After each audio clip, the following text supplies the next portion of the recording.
Good evening, all, and welcome back to the Tactical Devils. I'm your host, Jarvis, and with me tonight I have Stu Woolley on the panel as my co host, as usual. Tonight we're going to talk about the very worrying situation that we are facing. 1 week left until the Premier League starts, and where's the signings? We need players. We saw in the AC Milan game that we don't have the quality needed in some areas yet. We still lack a proper number six, in my opinion. I think we need a left back and most likely also a left winger. Even a backup striker, I think we look a little bit weak up front sometimes. So, guys, this is now the final hours, the final week. We have been linked to ESPN reporter Jack Hinshelwood, the guy from Brighton. We have been linked to him 43 million pounds. It's a weak link. ESPN, I don't believe it. Why would we go for Hinshelwood? He's a youngster. He's 21 years old. He played a lot of games for Brighton, and he can operate as a right back, left back. So he might be an option. He makes sense on paper, but then again, Man United won't spend anything when it comes to this club. Looks like INEOS has closed the bank. There's nothing more to spend. All we are doing right now is trying to sell our youngsters. I saw some reports today on Toby Collier. Maybe he could bring in some money, and Hariamas, £7 million, including add-ons and all of this. So again, it's basically nothing. We are struggling, guys. We are struggling. I want to have the debate with you. I want to know your take. Do you think maybe something magical can happen in the last week? Could we go in and sign a player? Because I think we need something in. We need something now. We need something now. Yes, guys. I will also talk a little bit about the Yuri Tielemans. From the AC Milan game, I saw some worrying signs. I'm just gonna put it out there. I know it's a kind of tabloid, but is Yuri Tielemans a new Christian Eriksen signing? Because for me, I felt in the game he lacked a little bit of legs, looked a little bit weak in the number six role every time Ruben Amorim and AC Milan pressed us a little bit high. He struggled. But again, it's preseason, it's early days, the fitness levels aren't up to date yet. But I want to have the debate. I want to know. I'm not concluding anything right now. I'm just saying it for you guys. And also, I want to talk a little bit about our press play, the 4-2-4, what works, what doesn't work. I want to talk a little bit about how Chikwueze, you know, put Luke Shaw in his back pocket. I'm also a little bit worried about Luke Shaw every time he is faced against a super pacey winger he keeps his depth a little bit. Luke Shaw looks very, very lost. Do we press high? Do we keep his depth? So Luke Shaw is just in between. We can't pick up his man. So again, we need more strength on the left-hand side when it comes to our defense. And Irish Pit Terrier comes in and say Luke Shaw is finished. Yes, guys, there are some talking points. There won't be plenty of transfer news. We have a lot of transfer news, but not from Man United. We saw Rodri signing or agreeing with Barcelona. We saw Barcelona also having who was it? Caicedo back. There are some other updates on Boadi to Manchester City. There are some updates on a new goalkeeper to Aston Villa, and Martinez is going maybe to Juventus, and Sion Suzuki, his deal with PSG went away. So now he's looking for Premier League clubs. There are a lot to talk about, guys. And I've been on holiday, so we have a lot to cover. We haven't been live since Monday night. And guys, while you wait, smash the like, subscribe if this is your first time on the Tactical Devils, and we will play a short intro for you. And guys, it's so important to smash the like because we haven't been live for, as I said, almost a week. So we need your help. to get the algorithms going and YouTube pushing us back on the ether. So guys, Stu and I will be back after this short intro. So see you in 5 seconds.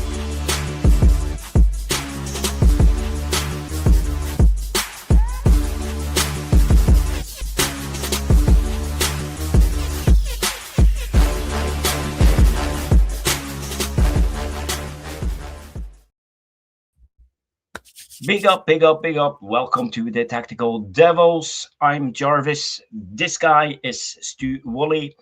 Currently working on his laptop, doing some a little bit of work. A little bit of work, but that's okay. That's okay.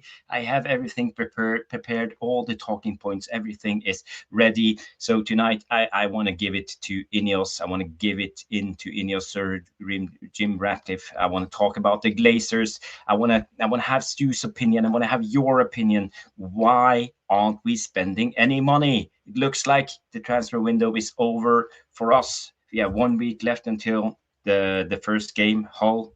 And why aren't anything happening at the moment, Stu?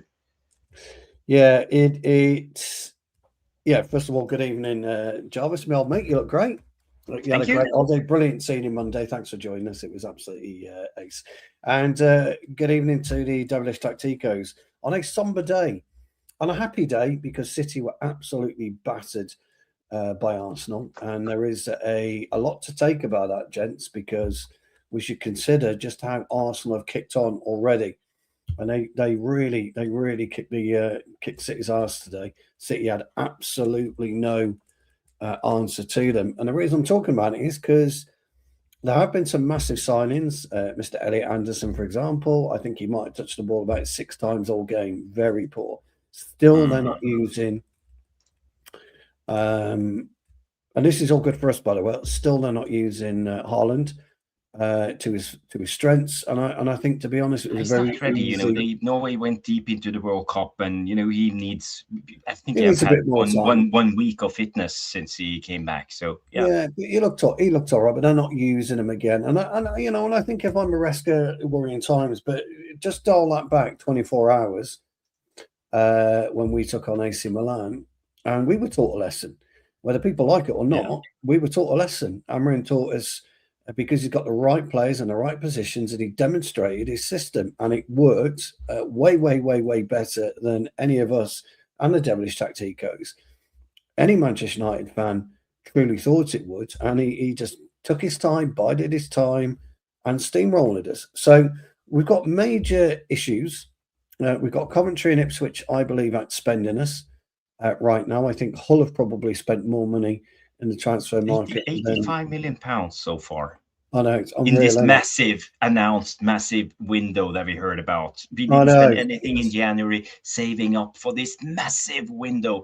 A rebuild of the squad was needed, and INEOS was ready to take on the role as our savior. But sorry for interrupting you. That's but right. It gets me going. Net size at 25 to 27 mil, doesn't it?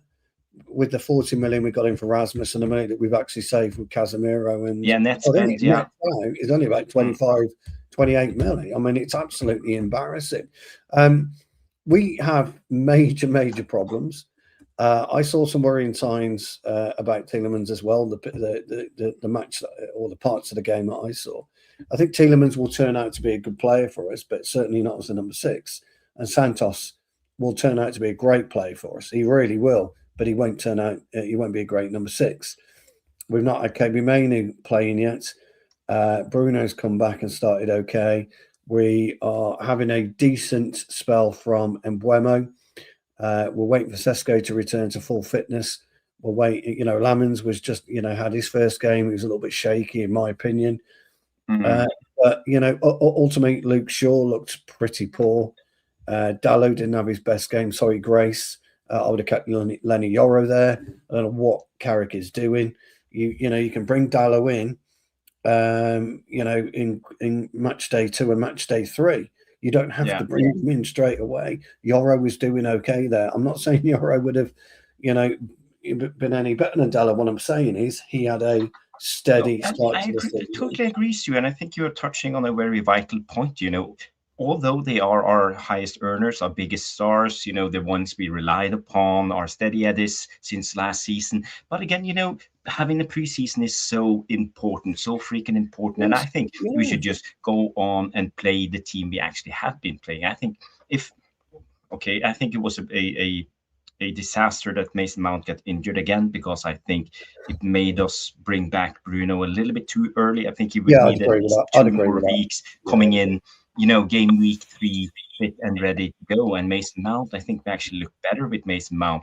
To be honest, I'm not his biggest fan, but as it's a true. player, I respect his abilities. And with him in the 10, he actually drops down and help the midfield pivot. So we a lot of time operate with a midfield 3 when you have Mason Mount, because he has the intelligence to see the space Mm. where it's needed. So again, and yesterday we saw, or against Milan, we saw Bruno. Okay, it's his first game or second game back, first week First in one, yeah, thing. proper first It's game. it's Yeah. all about fitness right now, and okay, I'm willing to forgive the 2 penalty misses, his poor performance, because I know he will come good.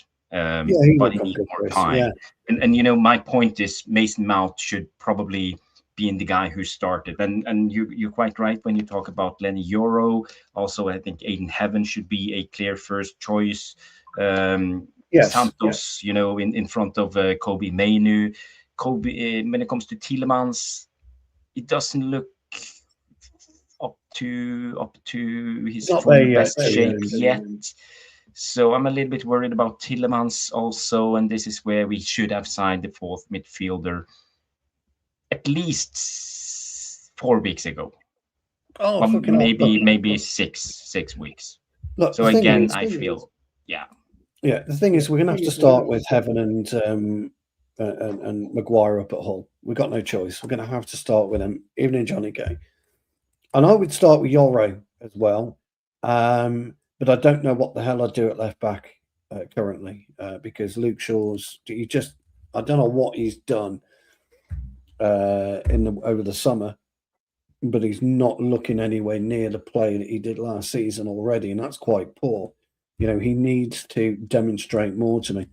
I think the problem we've got is that everybody else has made leaps forward. There's only really Liverpool that haven't really gone out their way to, push some Oh, major Barcola is signings. happening. Believe me, they are going to sign Barcola. I'm pretty Well, if they sure they sign are working Bacola, on a deal.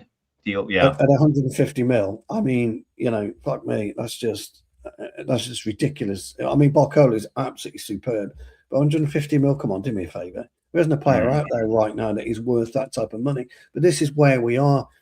And Manchester United turned around and said, we don't want to spend over 100 million or whatever because we can't get the right player. We've got massive, massive problems, Jarvis, because we cannot rely on that squad to play twice a week. When the Champions League starts, Carabao Cup is starting already. Next week. But this is nothing new, Stu. We have been talking about this now for at least 6 months. We have been talking about this. As soon as we were in top 4, top 5, and talking about next year in Champions League, we said this squad needed an overhaul. That's why we were angry, because we didn't sign anyone in January. We were all expecting the INEOS Glazers, the money men, to show their value and put their money where their mouth is. They're not going to do it. The problem is this week, Tuesday. Okay, if we'd finished 5th, we'd have been in the Champions League playoffs. I mean, the Champions League playoffs starts this week. But I don't think no. I think that's incorrect, Stu. It's English football. I think the top. I think we get into 4 leagues don't have to go through the playoffs.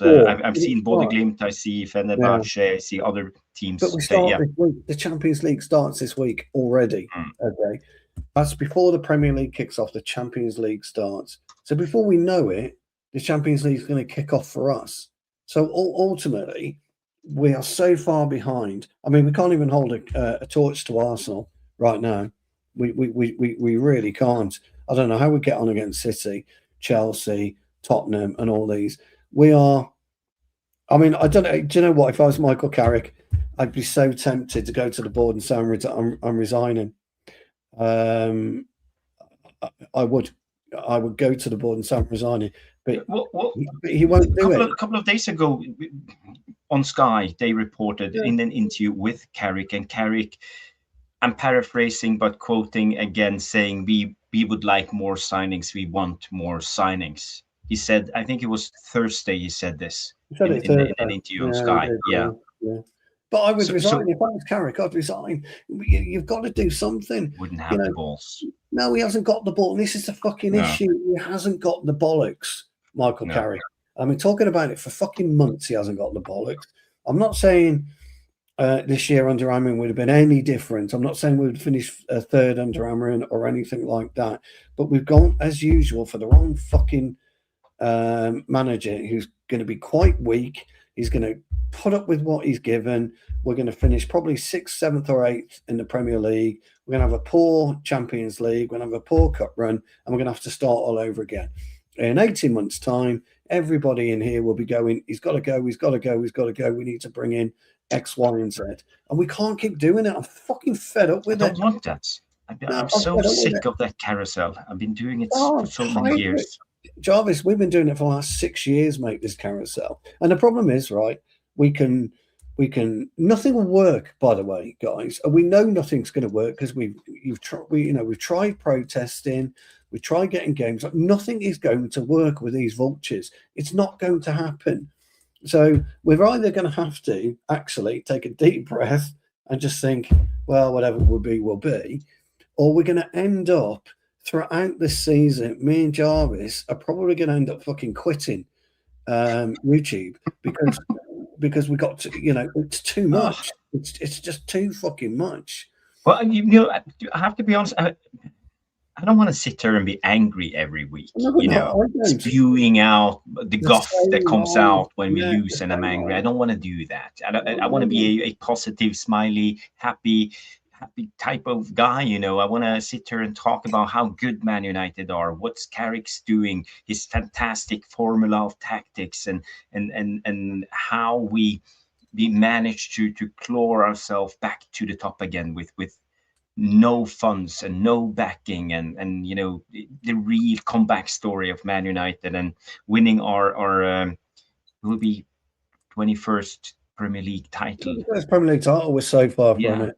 I mean, Barada came out and says, we'll be done by 2028. You won't be done anywhere near 2028 if you don't get these players away. Bruno gets injured. Tielemans gets injured. We're absolutely fucking knackered. Now, everybody was saying young Tarnett Thompson had a good cameo. I thought he was okay, but he had a cameo. He fell over, didn't he? But did a couple of decent tricks on the ball. Shea Lacey, I think he's had an okay pre-season, but he's got, it's difficult for a player like that to step up, but he's going to have to. Harry Amos is going to have to step up. Dorgu, does he go back to left back, or do we put Manzari there and put Yoro at right back? We've got to do something. We can't have these players walking around already, which a lot of them did, by the way, against Milan, Jarvis, walking around pretty much safer than knowledge that they're likely to start on Sunday or Saturday lunchtime against Hull.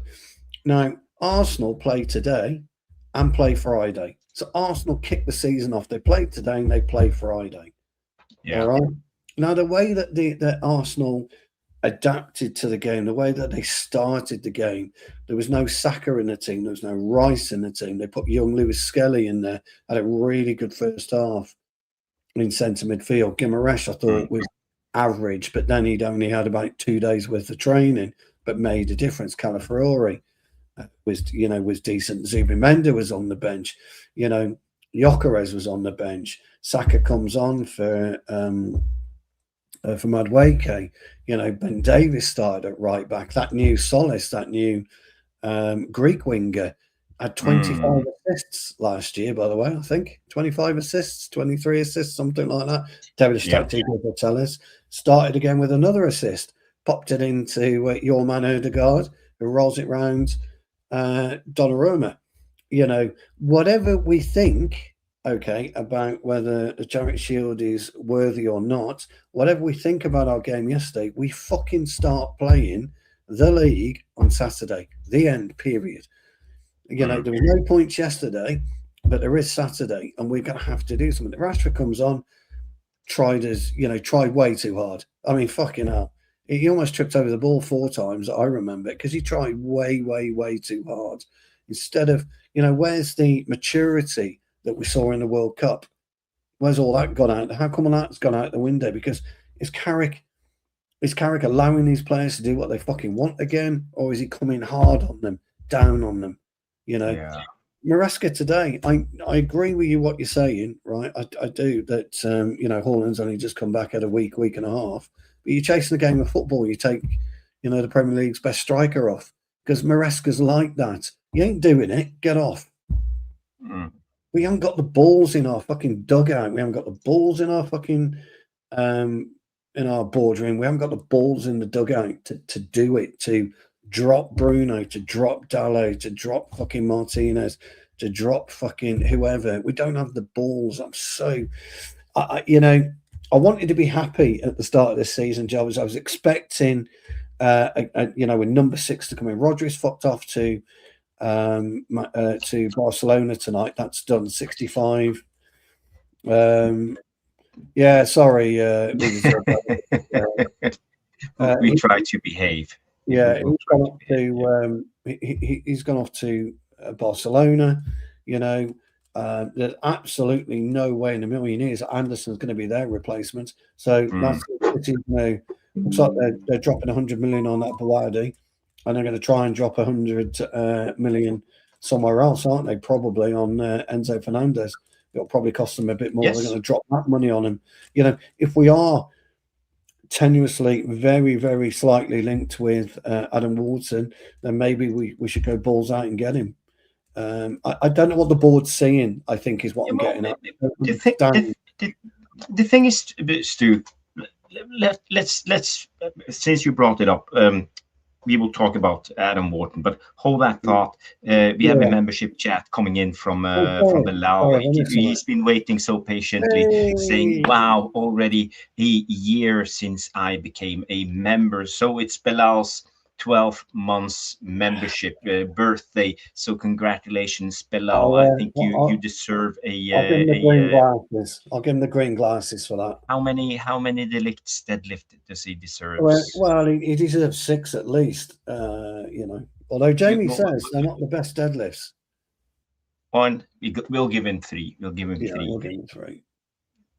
Congratulations, Bilal, for being a member for 12 months. And by the way, guys, if you want to support the channel, if you have extra funds, available, I know it's tough times, but we are giving you guys free content, so we rely on people to support the channel because it's not for free for us to do the channel. We have to pay our bills in the YouTube world, licenses and all of this on StreamYard and graphics and all of this. Yes, but you have to pay. So that's just the way it is. But guys, you don't have to, but you can become a member for as little as £1.99 a month. And I think the first month is actually for free. And you will also get membership emojis, Jarvis's face, Stu's face, Mark's face, Carrick is there. We have a Bilal emoji. We have a Rashmano emoji. So yeah, there are some fun stuff. And also we will try to, and you also have a free membership chat you can use. So yeah, perfect. A month to say that like that. So yeah, thank you guys. Going back to Adam Wharton, let me just bring out the source so we can I can show you guys. You probably all seen it, but let's just bring it up. And by the way, Rashmano sent me something, so I got to check this also out. Maybe there are some news, but this came out saying Man United are keeping close tabs on Crystal Palace midfielder Adam Wharton as the summer transfer window enters its final stretch. Wharton is high on Michael Carrick's shortlist to reinforce the deep-lying midfield role alongside new arrivals Andre Santos and Yuri Tielemans. The only problem with this is the source. So then again, I read it out. The Sun. I think they have Luckhurst as the Man United correspondent, but I'm not sure if this is a Luckhurst report. But again, it's a weak link. It's a very weak link. So again, I want to talk a little bit about Adam Wharton. And for me, I think he's an excellent player. And let's say a year ago when we had Ruben Amorim, we were crying out for Adam Wharton, and he was at the time, the first choice. We needed someone deeper who could play that through balls, play over, because we had the Amorim system, and a lot of it was depending on, the number 10s to cut in behind. And, we talked about the diagonal runs from the striker, the Gyökeres role, as we mentioned so many times, have someone who could ping that ball. At the current moment, we have Tielemans. He can ping that ball. I think Andrew Santos has it in him. Hopefully, Kobe Mainu will work on that in his game and become better. But I don't think we are as reliant on a player like Adam Wharton as we were a year ago. And also, this report talks about bringing the defensive stability. But for me, he's not a very defensive type of player. He can do the job, but he's not the number 6. Not a out and out number 6, a physical monster, a big guy who can win the headers, intercept the ball, put in a tackle or two, and bring some stability in physical games, especially. And this was one of my worries yesterday when I saw Tielemans. He looked so weak when he was pressed, trying to drop down in between the centre backs, playing in tight areas.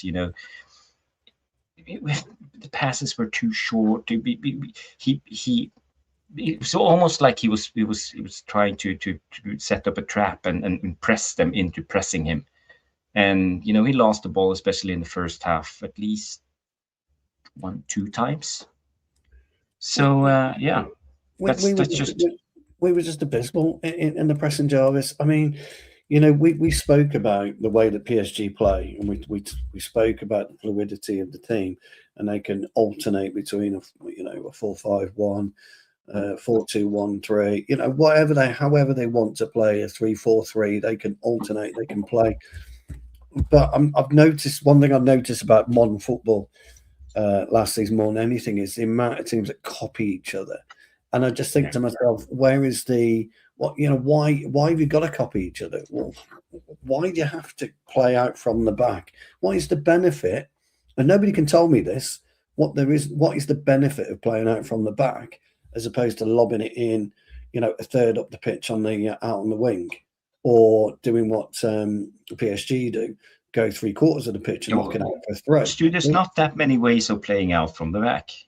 You can play through them, and that's playing into the field, playing in the number 6. You can play around them. There's only 3 and ways. You can play over them, either over to the striker, or over to the fullbacks, or over to the wingers. So there's not that many options, when it comes to playing out. When you look at it. Yeah, I mean, we demonstrated last season we benefited it for very little playing out from the back and actually scoring goals. The end goal, scoring goals. You get so far, don't you? As you quite rightly pointed out, pal. Normally in our half, and then you're trying to manipulate the ball either through the wings or through the middle to try and either break down a low block or a mid block, depending on how you are, and the speed of playing out from the back. And the reason it doesn't work is because Lamans will get the ball and they'll hold it. And then you've got the 2 fullbacks, which are spread wide, or the 2 centre halves, depending on who's going to get the ball. 2 centre halves spread wide, fullbacks move up slightly. Lamans rolls it out to, I don't know, Martinez. Martinez pops it out to Luke Shaw. Luke Shaw drops it back to Martinez, who slides it across to, I mean, you know what I'm talking about because we've spoken about it a million times. Slides it across to Maguire. Maguire puts up to Dalot. Dalot puts it to possibly Casemiro, drops it back to Martinez, and it just, and we don't go anywhere. We don't make that play. Now, you go back as early as Peter Schmeichel. So we're talking about the 90s here, right? Where Schmeichel get the ball, woof, off he goes, bang. Doesn't hold it for about 2 seconds, woof, out to Giggsy or out to Beckham. Now that's 3/4 of the way up. He's up the pitch with a throw. The only time we've actually seen that since the days of Schmeichel was when Ollie was in charge and we scored that goal against City. Henderson got it, lobbed it out, if you remember. Yes. I know, yeah. That's the only time. Down the right wing. That's right. It's the only left it was, didn't they? And that was actually a clearance. It was a clearance. He was on his 18-yard box line, something, and he cleared it. And he launched it. And that's the only time since Schmeichel left the club that we've tried to do that. Now, I watched again today. I don't know if you saw the Community Shield, but I watched again today. Arsenal were almost caught and did get caught on 2 or 3 occasions, dicking about at the back with it, you know. And it isn't a lot. It isn't to do with press. It's the goalkeeper just holds and holds and holds till the wrong time to release it. I remember a few years ago when Maguire got absolutely hung out to dry by De Gea, who popped in a ball, and it like Maguire had nowhere to go because De Gea had held the ball for so long. And we all know that. And I don't want to see that this year. I want to see us build up midway in our half. And either go centrally with the likes of Tielemans, Santos, Bruno, then to push it wide to the likes of Mbuemo or Ahmad, whoever the front three is, and try and attack that way. I want to see that type of fluidity. But I'm just so worried, Jarvis, that we're not going to see any kind of difference in the way that we play, and we won't adapt to the way that teams or want us to play or play against us, and turnover will be very, very quick. And as you noticed with AC Milan, we were caught in the pockets once again because of that fucking hole, because we pushed up, we lost the ball, and there's nobody there. There's no 6, which I'm not going to talk about anymore because I'm fucking fed up of talking about the 6. I've been talking about it for years, Jarvis, not even months, years. And where a 6 will sweep up. Now, you noticed it today, didn't you? With the lack of Rodri in the City team, and Anderson just wasn't there. He just wasn't there. Erdegaard got loads of space. He struggled. Lewis Kelly got loads of space, and they got in on 4, 5, 6 occasions. We've got to get that 6 in. I don't know what we're dicking about him. I don't know why we haven't got Sander Berge in already. I don't know why the hell Sander Berge wasn't playing yesterday for us, because he would be the absolute pivotal part for us, because he would allow the rest of us to express ourselves, the rest of the team to express themselves. And we don't have that. We can't rely on Tielemans to do it. We can't rely on Santos yet to do it. Can't rely on KB Magnu to do it because I don't know what the fuck he's doing. Seriously. I mean, fuck, you know, I'm sorry. He should have been back. He's one of these, again, these younger players, Jarvis, that thinks they're owed stuff. You're not owed it. You've got to work for it. You know, he didn't play in the World Cup. We could have had 2 weeks off. 4 of Arsenal players, Jarvis, went back a week early. They went a week early as the champion, and they've got this mentality. Now, Kobe Mainoo didn't even play a minute. You talk about some illness, some injury, something like the mythical injury, and a lot of people thought he just faked it because he didn't want to play for Tuchel. I don't know what went on behind the scenes, but I'm just speculating. But again, you know, maybe he was injured. Maybe this was part of the problem. I don't know. And again, you know, let me just repeat myself, because I said so early in the end of the season that a lot of these young players have a tendency to play a good season and then drop off after. They call it the second season syndrome, and we saw it with Mainoo the first time. But again, you know, he had a great season last season, or a great half of a season last season. And maybe he plays well when he has something to prove. And, you know, there's a word out there, complacent. And some players, they can become complacent. I'm not saying Kobe Mainoo is, but it could happen. So again, I'm worried sometimes because of this, but he has to fight for his place. So he just have He to step does. up his game. He That's does. just how it is. We have a lot of We've got super loads of chats and jewels gems and yes, everything coming in. I see it from Tom Porter, Blank, Volps, the Vutinator, Blank again. Guys, thank you fantastic. so much. Responding to Fantastic. the community, as I said, the talk about memberships and the donations we rely on to keep this channel going. But thank you so much. Let's see what we The got then. greatest community out there. Yes. So we got 5 jewels, which is a treat. And now it's a sweet treat or a savoury treat.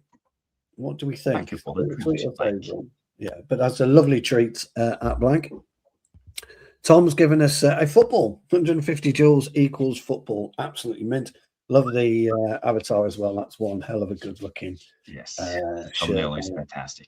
Is that going to be our Champions League top? Who knows? We've got our first super chat from Blank. Do you want to give them or do you want to do it after we've gone through everything? Yeah, we don't want to bore everybody with a lot of jingles and stuff. Yeah. We can play one jingle for all everything. Of them. Okay. Yeah. So at Blank says, get Bergin right now. He's the profile we need. Jarvis, obviously, there's no point asking you because we all know. I don't agree. I think he would offer, as I said earlier, Blank, I think he would offer Tielemans, Santos, particularly Bruno, a lot of freedom. And we need that. We need our, by the way, 2 penalties, 2 misses. Not good. Anyway. As I said, I'm willing to forgive those penalty misses because it's friendlies. I think he's not even, he's in vacation mode still, Bruno. He is unacceptable. Get out of vacation mode.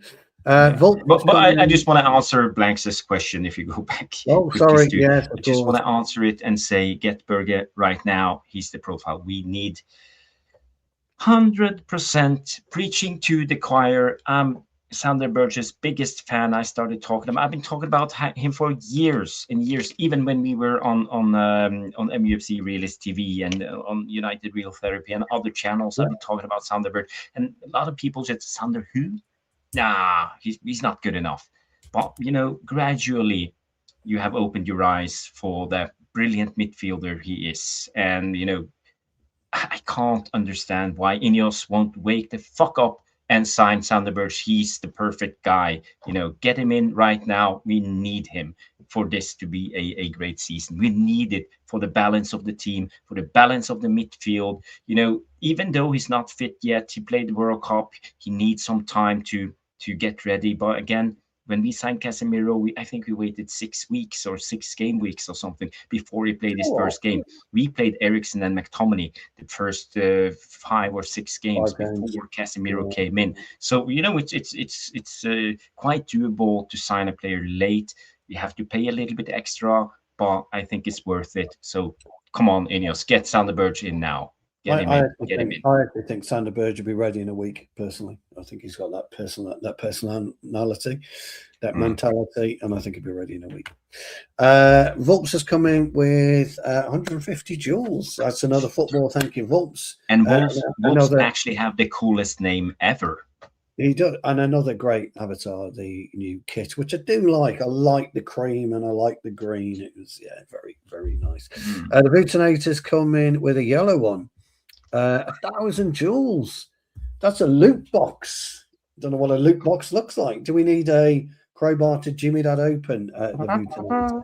Yeah, that is absolutely fantastic. Thank you so much.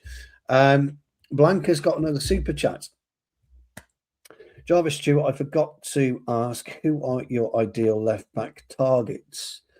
Well, look, Blank, I don't think we'll get Lewis Hall, although all accounts are Lewis Hall's going to start pushing for a move, if you believe all the press. But I would have gone for, and I've been very consistent with this, I would have gone and got Bueno out of Wolves. He didn't play Friday night because he was ill, but I think we've got 2 weeks. He'll be good value at 30, probably 35 million. He's all right. He's a good player, great crosser. Needs to be better going defending. But as me and Jarvis have spoken a million times, our left backs don't defend anyway. Our fullbacks aren't really there to defend. But I would go for Bueno. Hugo Bueno. Yeah, I saw Bueno a little bit. I saw some compilations. I think he's good. Tidy, isn't he? Tidy. Yeah. Would I want a left back who got more in his locker for a, let's say, a long-term signing? Maybe Lewis Hall is the best option, but Bueno is, as far as I have seen and on Stu's recommendation, I think he's a good left back target. We always talked about Robinson on this channel, mainly because of his assist crossing abilities, and he's a hard worker. I think he's a good left back, Robinson, and but I like the recent. If you want to keep it realistic, not just picking a random guy, but David Raum, the guy from Bundesliga. We have been linked to him, and I don't know, guys, if you have seen him, Stu? Do you know anything about? I saw him. We get him at quite a reasonable price. I quite like Rome as well, and I think you get him for less than 40 million euros. So I do like him, but my worry with Rome is not suitability, because I think he would suit us, but how quickly can he jump into Manchester United and hit the ball, hit the ground running?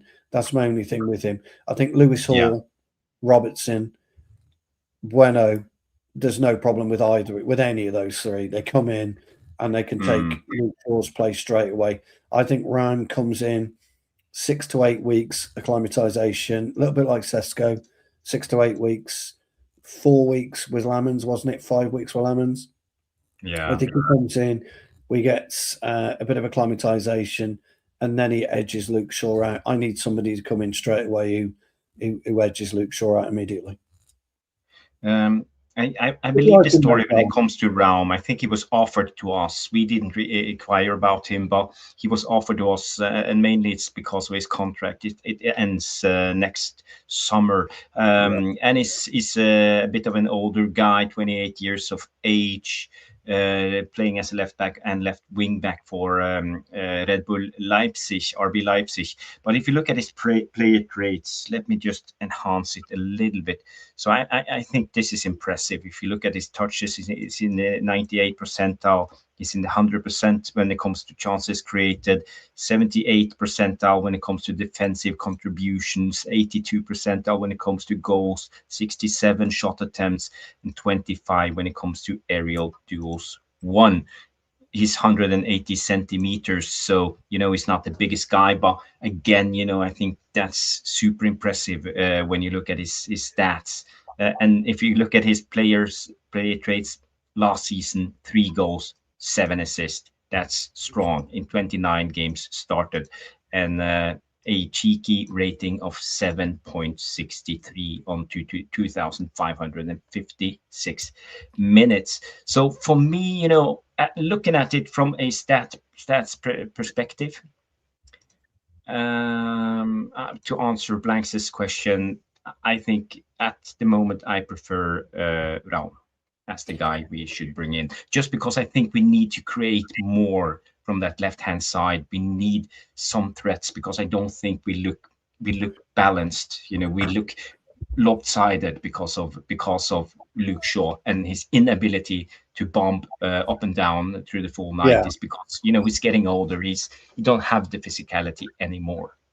I think what you could do with Raum at 28 is bring him in for 15, 20 million quid. And go to Lewis Hall and say, look, Newcastle won't let you go this year. If you can get a deal, or we can do a deal where we can have you next year, we'll bring him round, but you will be our first choice. That'd work quite well, because that's just fuck all. 20 million quid, nothing. Because if he's valued at 14 million euros, then you could do a deal for 15 to 20, probably 15 million cash, 5 in add-ons. Really, and we could do that deal again quite easy. So I'd be on board with that, Jarvis. if our end game is Lewis Hall. If our end game's not Lewis Hall, again, would you bring him in for 2 years and then take a look at see what's around after that in 2 years' time, or do we go and, like you say, go for somebody like Bueno and try and use him because he's only 22, 23 as well, isn't he, Bueno? So those are the kind of things I would look at. We've got a big one, and the glasses have got to come out. Mr. Ramos, the glasses are out for you. Okay, Jarvis and Stu and chat. Let's celebrate. I upgraded by membership level. Green glasses on, Stu, please. Here you go. Next round is on me, Jarvis. Well, thank you very much, Ramos. That is absolutely magnificent. And the glasses, they are on just for you, pal. Hey! And here come the flashes. I'll just knock them off. Yeah, unfortunately, Jarvis has been for the whole week, and I think he's still got a hangover, James, with pistols. Yes, we want you, Ramos. Thank you so much for that as well. Hangover. I didn't touch alcohol for a full week. Good lad, and that's how it should be. We got another super chat from Blank, and Blank says thoughts on classic Bruno stinker against Milan. Yeah, well, I'd probably side on Jarvis with this one, to be honest, Blank. That he's only probably had a week's worth of training, week and a half's worth of training, and he's not quite at the races yet. He's in holiday mode, so we'll go with that. I think Jarvis is probably right on that one. And there's another. I'm back in action. I played a round of golf today. I did 9 holes. Not the best game. I did 48 on 9. So is that good or is that bad? If you play on par, you play on 36. Okay. So not too bad. And if you play on par, you are a pro, basically. Yeah. So not too bad then. It's not good, but it's acceptable because I haven't played for a week. So yeah, it's better than the 60 that I would probably tune in with. So there you go. And finally, before we go and do the music, we have Sander Who, the midfield who bossed. Is that Black Flag? Brazil, Brazil. And Netherlands. Okay. Midfield. He did. Yeah, he and did. United's midfield. When he played both games against Fulham this season. Last season, I think he was excellent. He was instrumental. So yeah, it's that Sander Birch. Yes, Blank. I just want to thank everybody for the donations, the super chats, the gems, the memberships, all of this, guys. You are unreal. And I, from the bottom of my heart, I really, really, really appreciate all the support that you guys give. It has to be one of the best communities on YouTube. I know everybody says it, but I believe that you guys actually are 100% for real. I'm not just saying it. So 100%. So I wanna give you guys. Let's do the Ronaldinho one because I think that's so good. I love Ronaldinho and how he. But I still don't have any sound, so you have to go with the commentary of Mr. Woolley. Well, yeah. You see, I taught him everything he knows, Mr. Ronaldinho, before. He signed for Barcelona. He did pop over the jet and he said, "Come on, Stu, show me what you've got." And I demonstrated a couple of flicks, demonstrated a couple of tricks, and what you see now is as part of my training session. So big up, Ronaldinho. Stay cool. Oh, tremendous. Look at that balance. He's a tremendous player. Absolutely tremendous. Can you do the over? Do you know what? Around the world. Around the world, yeah. You know what? I've never, ever been one for playing keepy uppies or anything like that. I could never be bothered. I was just more interested in playing the game, and I love it. Still now. I could keep a ball up, but yeah, nothing major. Right, what else have we got then? Studinho. Yes. Jules. He knows. Jules knows. We are way behind on the comments, guys. So thank you everybody for coming in with your comments. Yes, the super chat question on Bruno, guys.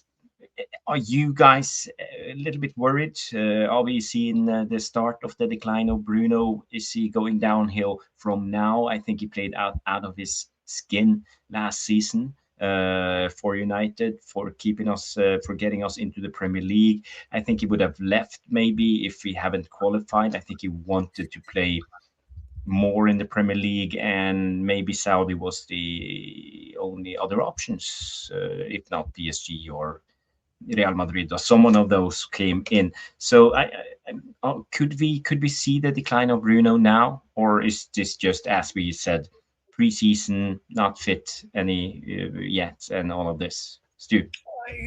Well, look, there's a chance you are going to see Bruno drop off. People were making comparisons about Calvin Phillips and Anderson today, that he was superb for Leeds, etc., and then dropped off a cliff when he went to City. And it happens. There's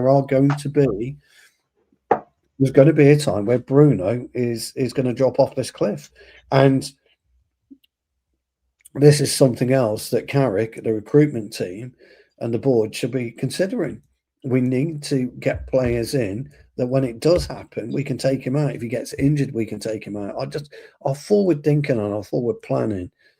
It's like it's. I mean, seriously, United got shares in Crayola because we must have a crayon and a colouring book in our boardroom, because that's all they seem to do. Oh, let's colour in 5 kids today. We won't buy him, but we'll go and colour him in. What colour crayon should we use today? It's pathetic. It is absolutely pathetic. Nobody seems to understand the seriousness at board level of where we are as a club at the moment. I can't believe that we've made the Champions League, and yet again the investment has been woeful. I just don't get it. It makes zero sense to me. Zero sense. I'm worried. I'm worried for the season, to be honest. I really am. Yeah. And by the way, Jarvis, on Monday night we've got to do our season predictions points. Yeah, we got to do that. We've got to do that. So I don't know, where we're going to be. I just don't know what to say. I already started thinking about it. I have some thoughts, but we will leave that for another night. Yeah, maybe for tomorrow night, the panel show. Hopefully, we'll have Nuruddin on. Maybe Cass will join us. Mark will definitely be here, and we'll have the debate on the season. The season predictions. So, guys, also it counts for you. You start thinking of it and get your comments ready for tomorrow. Mythical Rider says Bruno isn't declining. He had the 2 shit pens. That's it. No big deal. Perhaps he's tired of United's lack of transfers. After all, he was promised by the board that the club is ambitious. Yes. Good point. Yes. Good point. Yes. So yeah, I agree. I don't think we're saying, Mythical Rider, just to be clear, that Bruno is declining now. But there is going to be a period, maybe in the next 18 months, where he will drop off a cliff. It just happens. And that's what we were kind of getting at. And Ramos is not worried about Bruno. Having guys like Tielemans playing with him this season is a huge help for him. And Bruno is still the best number 10 in the Premier League by far the time is. Yeah. So 100%. Just got to tell Daz this. I've just been binge watching Reach season 1. I haven't seen it before, season 1, and I'm just in season 2 at the minute. But I didn't realise before I started binge watching season 1, I'd watched the first 4 episodes of season 4 because I wasn't concentrating what I was doing. But it's fucking brilliant. I haven't seen it, so no spoilers. No spoilers. No spoilers. Brilliant. I will say, absolutely brilliant. He's very good in it. Is the guy? Absolutely. Oh, okay. Yeah. Sorry, pal. No, thanks for that, buddy. Well, no, your point was well made anyway. So, okay. Yeah, but okay, but I think the consensus of the chat is we don't expect a decline from Bruno this season, and I have to say I agree with you guys on this. I still think he had at least 1 good season in him, and maybe 2. before we need to start worrying about it. And Johnny Kermode also say people forget Bruno had a poor start to last season, the first 2-3 months. Yeah, I remember he even didn't he miss a penalty against Fulham, and yeah, I think there's 2 penalties maybe, if I'm not wrong. So yeah, that's it's true. It's true. Well, I think we are over reliant on Bruno. I think we need to find other ways. I think everything is going through Bruno. So I would like to see maybe if Mason Mount can stay in free, that he can come in and play every third game and do a good job in Bruno's absent. I had high hopes for Mason Mount, but we you don't want to go down that road again. No, because Carrick fucking lied to everybody, didn't he? Oh, we took him off as a precaution. Did you bollocks? I started believing it, and I thought the club lies all the time, Stu. Yeah, but he had a really good few games, though, didn't he? It showed a really, really good player, and then all of a sudden he gets fucking injured in pre-season. Jesus wept. Sort your fucking self out, Mount. For fuck's sake. Come on. Sort yourself out. Oh, yeah, that's always been the issue for Mason Mount. But again, I think you made a small point there about the club lied again. Yeah. So what could they actually benefit from lying to us, the fans, about an injury mid preseason? Is it about didn't they know, or didn't they want the negativity, or did they do it to protect Mason Mount because it would be mass hysteria? Why did they do it? Why do they keep lying to us? They do this all the time, talking about transfers as the main topic of the show, about players injured. It's completely sealed. They're not giving us anything.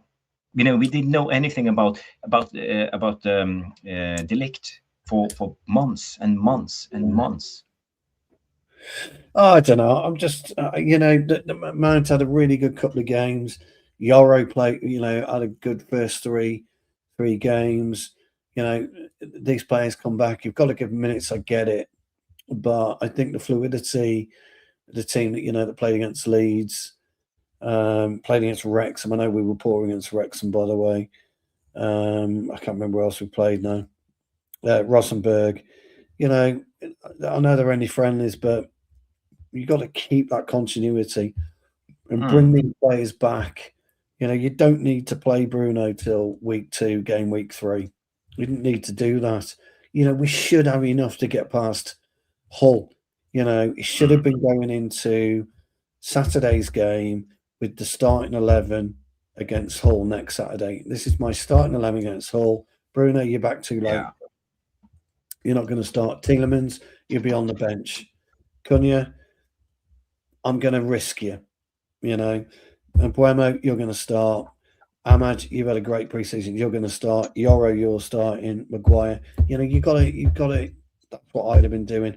And then, Lamans, goalkeeper really should be coming back relatively fit. I mean, he was bored apparently after 4 days, and they made him have the time off. So, but you've got to, for me, I'd be going into it's a lunchtime kickoff as well, by the way. The whole game. Yeah, the whole game's a lunchtime kickoff. We're rubbish at 12:30. Yeah. It's 12:30 Saturday. So we've got to. Arsenal got off to the brilliant start. They're going to have a really strong squad available for their first game against Coventry. Friday night. They're fresh. They just come off from winning today. We got a week off after a loss. Carrick's got to pick everybody up again. Oh, it's only pre-season, all this kind of stuff. But I just don't think we're not going into the first game. I don't think how we should be. No, I think it had been a poor preseason. I wanted to make this a talking point for the full show. Also talking a little bit about how you guys rate the preseason and so far from all the games. So let me just refresh your refresh your memory on this one. So these, I don't know if you can see, but these are the games we have been playing this summer. So we started against Wrexham. We lost the game 1-0, 18th of July, and then we played Rosenborg. In Norway, we won the game 5-0. We played Atletico Madrid. We won the game 2-1. PSG 1-1. Leeds 1-1, and we won a trophy because we won the penalty shootout and the second trophy. We won 2 trophies, didn't we? Yeah, we won 2 trophies. Yeah, the Snapdragon something, and another the silly Boyle trophy. Sports, I don't know. The Boyle Sports Cup or whatever it was. The Boy George Cup. And we lost against AC Milan. So, Stu, what's your rating? Give me your throw the dice. 1 to 6. Oh, 1 to 6. Yes. Okay, Jesus. 1 to 10. We always do 1 to 10. Rate it 1 to 10. Yeah, 6. 6. Yeah, I can't go any higher than 6. No. We played really well against PSG. We played really well against Leeds. Leeds have turned over. Leeds have had a brilliant preseason.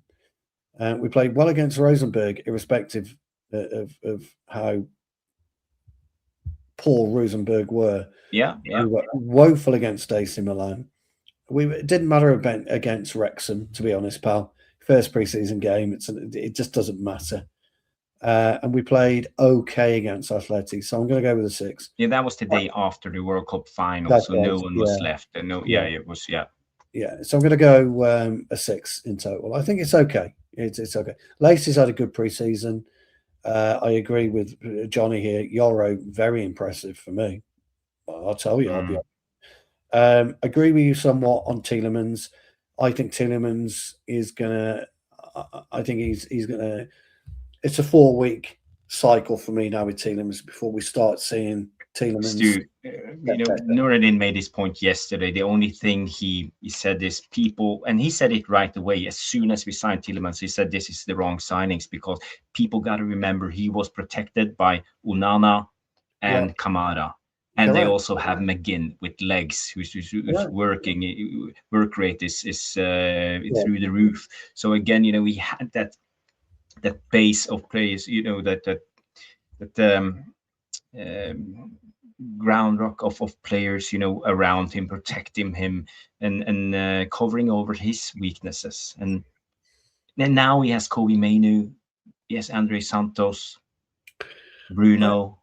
I think he's going to be all right. Players to cover his weaknesses. And, this is actually something I want to talk about. I want to talk more about Tielemans because, if you go back to the game, I saw him losing the ball a couple of times in dangerous positions. And that's right outside the 18-yard box centrally. Because we have made it as a habit every time we have someone on the ball and they hold on to the ball. All the players around our players are attracted to that situation. So the proximity, as I said, close proximity. And that's good to have a lot of options and play with close proximity. And we do that from midfield and upwards when we attack.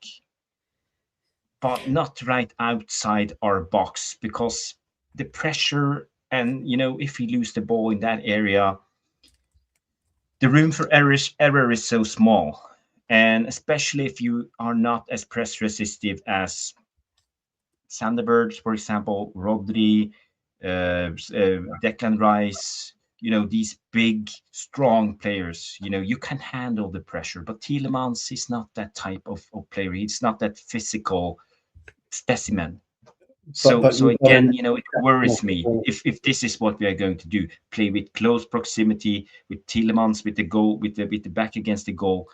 Right outside our 18-yard box. Is he the guy who's going to unknot and do the magic? That's not his game. He's got an exceptional footballing brain. We saw it against Milan. We saw it yesterday. Yeah, he got it. Yeah, but he got it wrong though. In my opinion, Carrick got it wrong. So whether he was testing him there to try it, but he got it wrong. That's not his game. He's better in the middle of the park where he's got a little bit of space around him and he can control the tempo. But to have that, you've got to have a Sanderberg type player come in. You can't push him as a 6. Some people thought he did okay as a 6. Yeah, he did all right because he can take the ball in, he can maneuver the ball quite well. He can deliver a 40-yard pass quite well, or he can deliver a 20-yard pass quite well. He can score free kicks, great on set pieces. He's a very, very, very talented footballer. Ericsson came to United at the wrong time.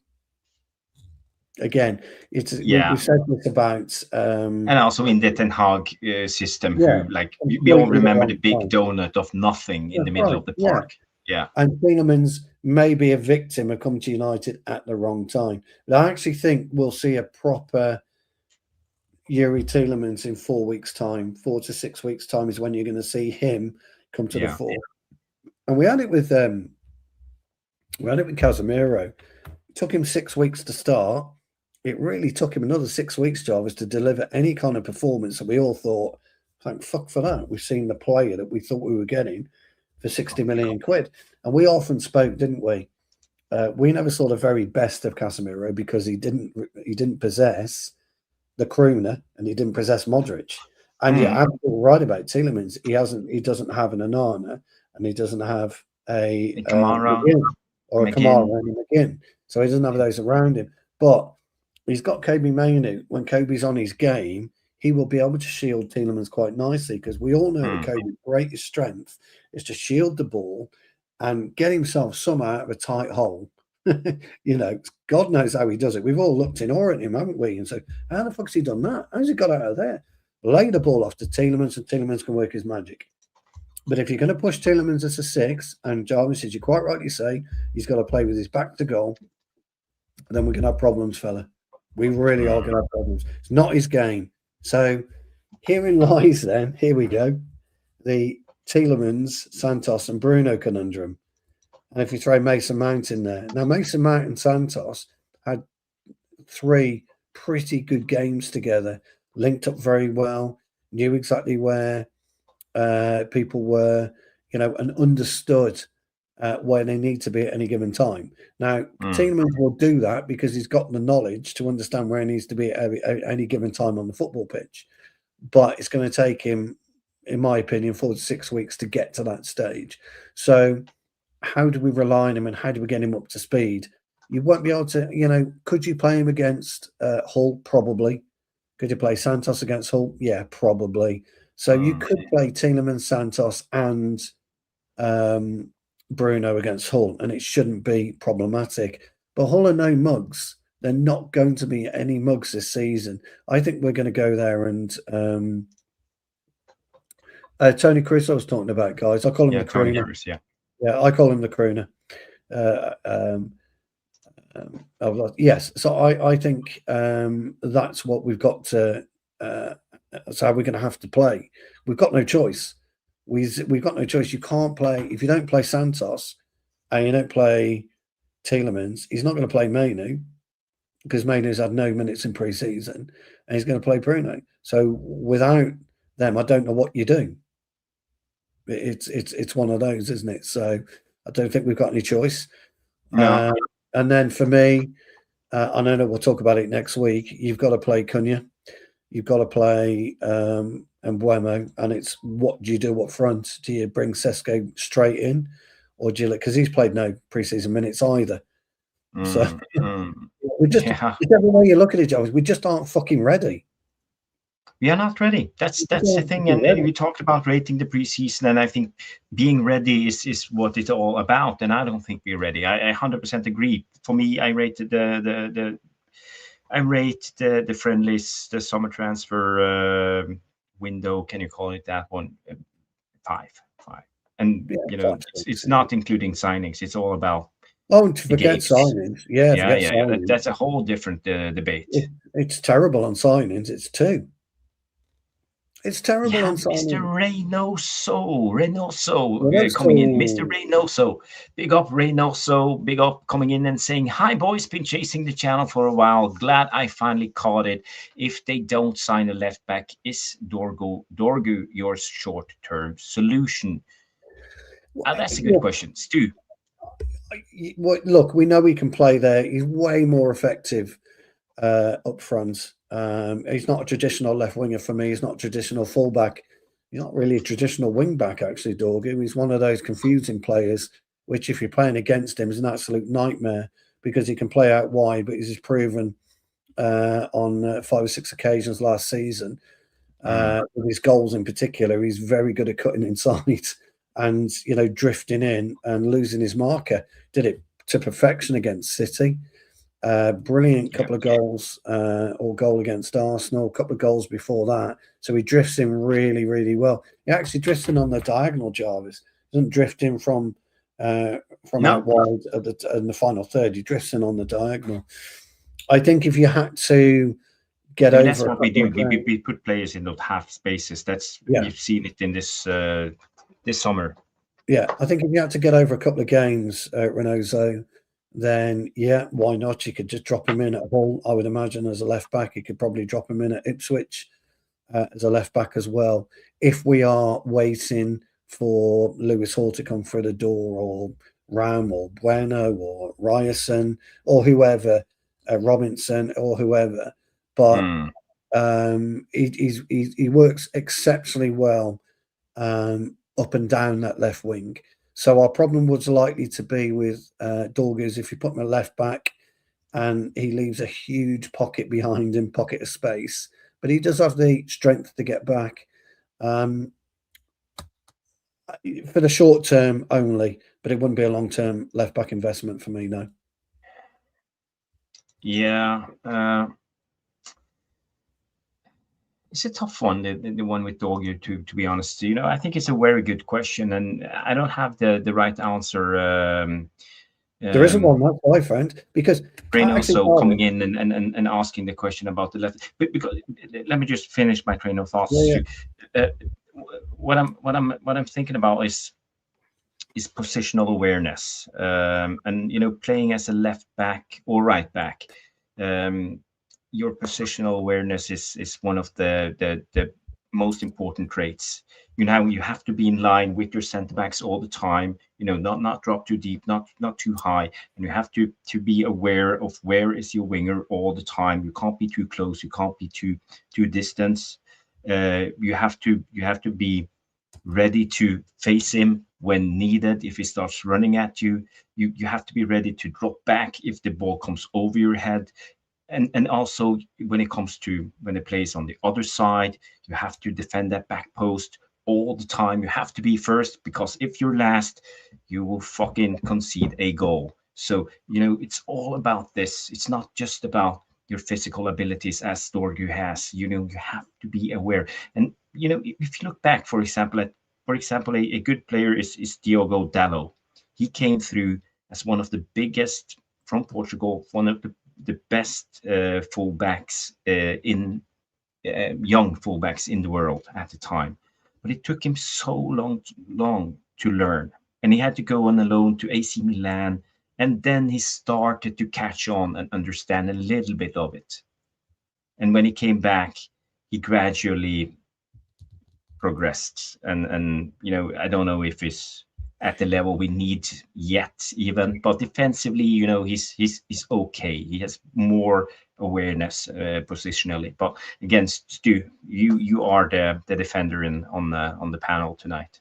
Look for me, fullback, me, you just play in that quadrant adjacent to the 18-yard box.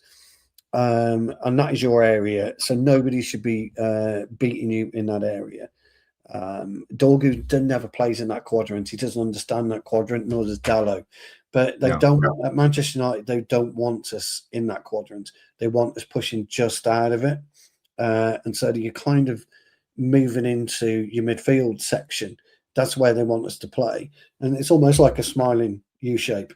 Yeah, and the best player we have is actually Masraoui when it comes to positional awareness and understanding of the game, in-game IQ. Yeah, so you got your two centre halves, and then you've got your two fullbacks. But your fullbacks have got to be on a string, and particularly for Tipton, because I play right centre half, as you know, I'm always pulling. I've got my fullback. Big up, Sean. I've got my fullback on a piece of elastic. Stop. I don't want you going any further because there's 40 yards there, and I'm tucked in, I might not be able to get across 40 yards if you're caught a position. So I need you back 20 yards. So that 20 yards that I've dragged him back cuts everything down, makes my job a lot easier, makes his job a lot easier.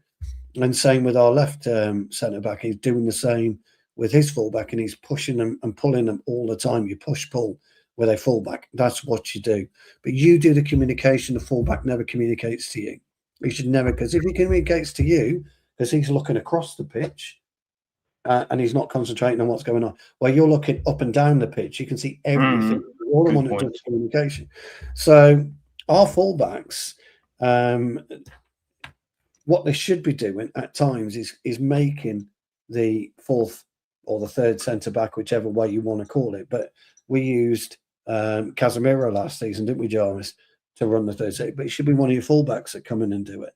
So you should always have a minimum of 3 players across the whole of the 18-yard box, because you're pulling your fullback in, you're pushing your other centre half to the left side, you're in the middle, and your fullback's on the right side. You know, the quadrant, Jarvis, the edge of the box, and that's how you stay sharp and stay shape. So I don't think Dorgu can do that at all. But he's got great energy. So he's got great energy to be a great wing back, but he hasn't got the discipline to be a fullback. Jarvis is right. Mazzara is the only one that's got the positional sense to be a fullback. Lewis Hall would do it, made a couple of good challenges against Everton, but Jarvis, my old mate Barry popped up again. No messing around. Thank you very much. No pissing about. Won the ball midway in his half. Fell over 3 times as he was trying to run into the box because he's got nothing. Got a tackle in by Lewis Hall. It came back to him and he pops in it. The thing is, Jarvis, he wins the ball, moves the ball, and he's in the box to score a goal. Yeah, okay. It's only going to get you 4 goals a season. He has his stride, you know. He's not the quickest one, but he has his stride, you know. Long legs, you know. He can cover ground. Yeah. He needs a couple of yards just to get up to that pace spot. Yeah. He does. And he falls over 3 times, and then he gets back up again and falls over again. But, you know, he'll get 6 goals this season, Barry, for Everton, but he's just an absolute animal. He's a handful. And that's what I'm talking about, by the way, everybody, about fullbacks. Could Dorgu handle a handful like Barry if he's got to come in? The chance that he won't be able to, unfortunately. So, no as a fullback, but you could take a risk for the first couple of games. Which really doesn't make a lot of sense. I know. Sean, big up Sean, coming in and say Dorgu's physicality and aggression will be a difference maker in Champions League. Yes, Champions League games aren't as pace. You know, the pace of the game isn't as high as in the Premier League. So you can be more physical and more aggressive. Also, you know, against AC Milan, we saw Chikwueze, or what's his name? You know, he did a number on us when we played Fulham. I think he scored. Did he score 2 goals? Was it 1 goal or 2 goals when we met Fulham? The away game. I think he scored the first one at least, or he came on as a sub or something, you know, and he made a lot of problems for us because when you play against those high explosive, super pacey type of wingers, you know, being a fullback, I played the position a couple of times, and you know, that's the worst thing, you know, when you know that they will outpace you, outrun you. So your position needs to be just perfect. You need to be close enough to block their running lane and be able to turn and run alongside them, you know, not getting run past. Use the top of your shoulder. That's what I do. Yeah. Top of your shoulder. Their chin, with me, their chin will get on just on the top of the shoulder. Oh, it's brilliant. It's perfect. Absolutely perfect. It's not a foul either because you turn into them. Put your arms in the air. Fucking hell, ref. Yeah. But the biggest problem is also, you know, and Chikwueze. Sean's in. Big up Sean, the legend. Yeah, big up Sean. Check out United versus Everybody, guys. It's a brilliant channel. And also just to follow up on the stories too. I'm talking over you. I'm sorry. Sorry. I'm just all over the place right now because I'm having so many thoughts about this fullback thing. I know. I want to bring up the tactical board. I want to show you what I'm thinking. But just to explain it quickly, what's also a problem is if you are too high, there's always a possibility that the ball comes over you or it goes in and then played, in the pocket. So it's such a tough role. I think one of the hardest roles in the modern game, playing as a fullback. It didn't used to be that. It didn't used to be that in 80s or even in the 90s. But now it's because they don't play fullbacks anymore. They don't use straightforward fullbacks. They're wing backs or they're wingers, whatever you want to call them, but they don't play straight fullbacks anymore. Some of the best fullbacks, like Aaron Wan-Bissaka, had to change his game. Now, if he became, and Juff, Juff from West Ham, having to change their game all the time to add crossing to their repertoire. When you're Gary Neville, he's probably one of the greatest fullbacks in the Premier League. And we've had some brilliant ones at United, some fantastic right backs. I grew up with, with Gidman and fucking Brian Greenough. I grew up with some great fullbacks. And it's just one of those. And then Gary Neville. Yeah. That's a name I haven't heard in a while. Yeah, but they were proper fullbacks, and they operated within that quadrant. And the idea was, if I can't win the header, and you're a little bit quicker than me, I'm going to drop off. But I'm going to drop off here, so I'm going to push you down the wing. I'm going to make you go down that touch line and try and get to the byline. And when you're at the byline, you're going to be waving at me because I'm going to be right in front of you, mate. And then what you're going to do, you've got to turn back. And I want you to turn back because I want to put you on your weaker foot, or I want you to pass it out of there and I can just go, that's my job done, because that's where the winger's got to come in. I'm talking about a basic 4-4-2 here, by the way, guys. And then the winger's got to come in. And then you get to the fullback all the time. We are talking about the modern game now, right now. You're talking about the quadrant and all this. I 100% get it, what you're saying. But today, in the modern game, we create numerical overloads. Like back in the days, they tried to create numerical overloads on the wings, on the flanks, 2 against 1. That's what's ideal. And it's quite simple, winger and a fullback against a fullback. And on the opposite team, you usually had a winger who just kept the head start, and he kept himself high on the pitch. So that was one of the problems, back in the time. But now it's so different, they create numerical overloads inside the pitch, and you make the fullback a little bit. Should I follow my man? Should I not? Should I stay put? Should I defend my zone? Or should I help out and close down the overload centrally, and not centrally just, but half spaces? And this is where the game has evolved tremendously. Half spaces, because we are filling up right now on the Carrick. We have this zigzag pattern, so we almost have like at one time we play with 3 players in that half space, and it's so difficult for the opposition. Should the centre back follow? Should the fullback come in? How do they solve it? Because you have to defend your central areas. Do you know something? You solve it by making them defend you almost as well. So once you're in the middle of your quadrant, you're right smack in the middle. So it's not, you're only talking 10 yards to cut an internal winger off, or you're taking 10 yards to cut a winger who wants to hit the line. If you position yourself in the middle, you position yourself between the two, so that winger's then got a choice. Well, I'm left-footed, and if I go in and he steps in front of me, he's blocking off my stronger foot. But if I go wide, he's just gonna run with me, and he's blocking off my stronger foot. And if he's got any sense, by the way, he's going to fucking drop his shoulder on me. He's going to try and wrestle me off the ball, or he's going to just jockey me to the corner flag. And then what am I going to do? And this is why that is just basic fullback play. And we don't do that. And as much as, and I do really agree with you on modernism, why the hell doesn't Carrick or somebody think, well, why have we got to play the modern way all the time? Why have I got to play the modern way of football? Why don't I just play football? You know, and if I can put a player here to make a player think, fuck, what do I do? Oh, fuck, I've got all this space to go into. And all of a sudden, bang, he's come out of it. He's just hit me fucking hard because I've run into him. Or I'm running down the wing and he's dropped his shoulder and he's pushed me into row Z.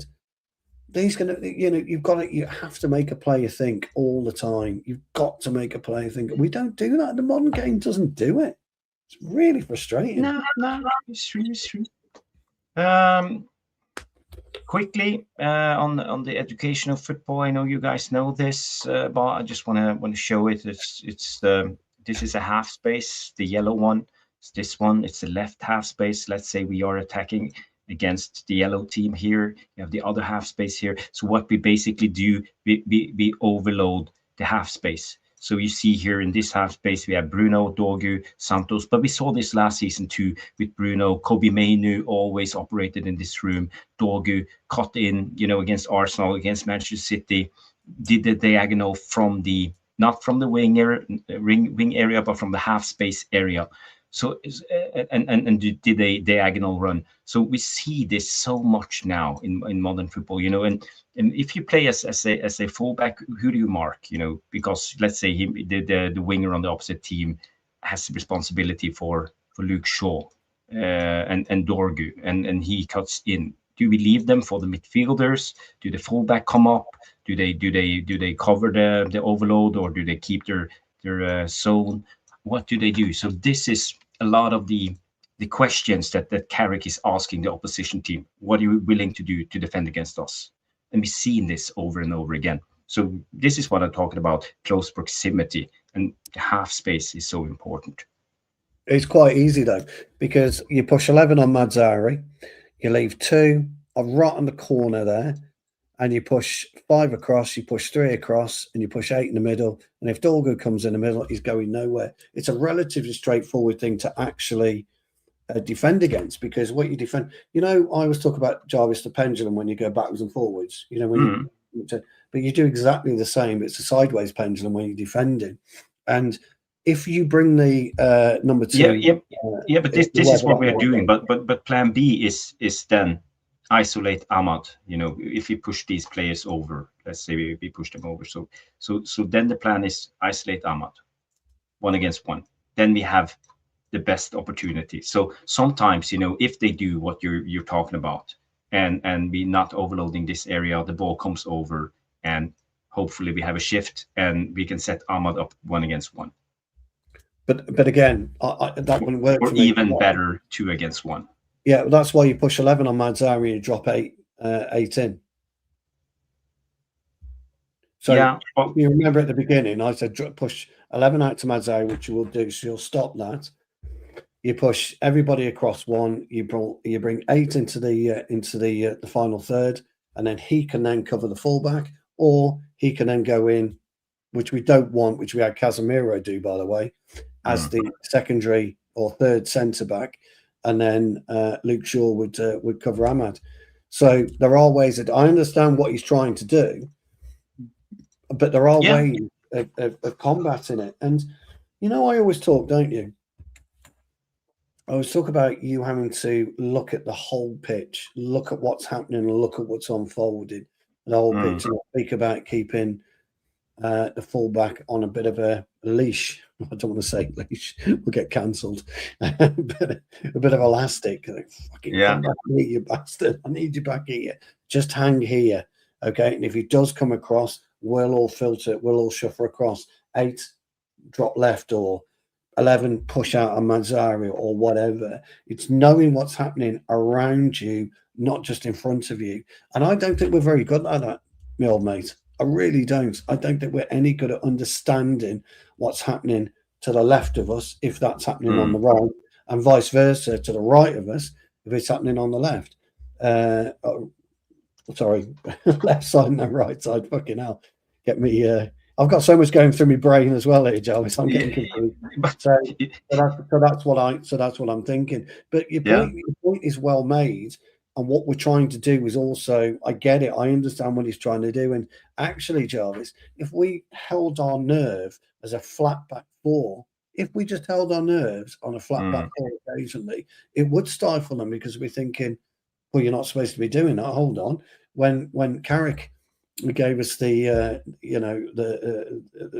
instructions on what to do, the number 2 was here. He wasn't back there. What do I do now in real time? And I don't think our players, Joe, have got the nerves to do it. To think, how the hell am I going to do it? No, yeah. We have our problems, especially Dallo in this role. I'm not certain when it comes to Dorgu. I'm even Ahmad. I'm a little bit worried. I saw some tendencies against AC Milan, him pressing on his own. He went out of his, we have the 4-2-4 press, but sometimes he just wandered off, and I'm not convinced of the 4-2-4 press because it leaves massive gaps in those pockets. So we will see, but I think it's supposed to be a trap, and we should hold our line. And when they play into our half spaces, we surround them. I think that's what we are trying to do with the 4-2-4 press. But when we obviously have players who don't understand that you should hold your line, be patient, and they start running, then everything breaks down. And I saw it against AC Milan the first half. You've got to hold your nerve, haven't you? Yeah. And we basically force them and let them play inside. That's why you're pushing high on both, because you don't want them to play on around you. You don't want them to play around through you. No, and the only place that we leave open is the half spaces on both sides. And then we are close proximity and start running quickly. We saw it against Atletico Madrid. I think we did it really well. Against AC Milan, I think we were crap at it. Or we got a penalty because of it on Tielemans, the one Bruno missed at the end of the first half. Then we did it well. So not all bad, but I'm worried, as you said, about the footballing IQ of some of our players who don't seem to understand what we're actually trying to do. And I haven't been in any team meetings with Carrick, so this is just my speculations on what. No, but you're right. You're right, because I saw exactly the same, old mate, and it worries me, because you're looking around and you're thinking, oh my God, what are you doing? What are you doing now? I just think, we've always said some of the best players don't move in football matches a lot of the time. They'll stand still because they're in the right position to dictate where the ball ends up, because they might be stopping an off the ball run because they're going into the zone where the off the ball player is running. He's expecting the ball, but you're already there. We don't forward think really, which is a real shame for me, to be honest. And we need cute players in there to do it. But good point, and everything you put was exactly right. So I wasn't being a pain. I was just trying to offer a way of defending that, because there are ways to do it. There are ways to do. Not any tactics is 100% perfect. You give something, you lose something. You're trying to create overload here, you will get overloaded on the other side. So it depends, and every time when I analyze football, as I've said before, you watch the patterns at least for the first 10-15 minutes, see, are we attacking through our left side? Are we attacking through the center? Are we going right? And then you understand like the dance of the game. So we will go here, the opposition will go that side, and then you understand the game. And suddenly it's so much easier to analyze the rest of the game because you know what to expect. Well, I'll go and say, as you eloquently put it, every game lives its own life. And I think it's proven it again against AC Milan. The game. Steve. Who's Steve? Maybe you're talking about Cass. Or maybe you're talking about Steve Rebello yourself. So welcome to the show, Steve. Thank you for leaving a comment. But if you're talking about Cass or Nuruddin, Cass is doing a show on Never a Foul, and Nuruddin, I think you have the day off. He will do a show tomorrow night, guys. Remember to tune in on Tuesday night. Yes. But as you say, every football match lives its own life, and I think we've been doing that, mate. Good evening, Simon. Good evening to you. Saying good evening. If you don't spend, then surely we must sell. We will be up the cheeks if any key players get injured because we haven't bought any more players. Yes, and we know. I'm not sure what's going on with Xerxes. I think it's on and it's off, and always is just some random Italian clubs. Is it Roma? Is it Juventus? Is it Napoli? Is it whoever? But Jarvis, sorry, nothing. one second, mate. The wife is calling me. Okay. I'll be one sec. I can talk to Simon, talk to your wife, and Stu will be back in a couple of seconds. Yeah, and for me, the Xerxes rumors, and even he's performing well, and I think maybe we are reluctant to sell him. Maybe we are waiting for like a huge bid for Xerxes, 60 million, let's say, or something. I don't know why we can't. And same goes for Rashford. Same goes for we can't even sell Harry Amos. We have been talking about him going in for sale for 6 million for a long time. Even today, there were some reports out talking about Harry Amos, and let me just find it. Who was it who put it out there? I haven't updated my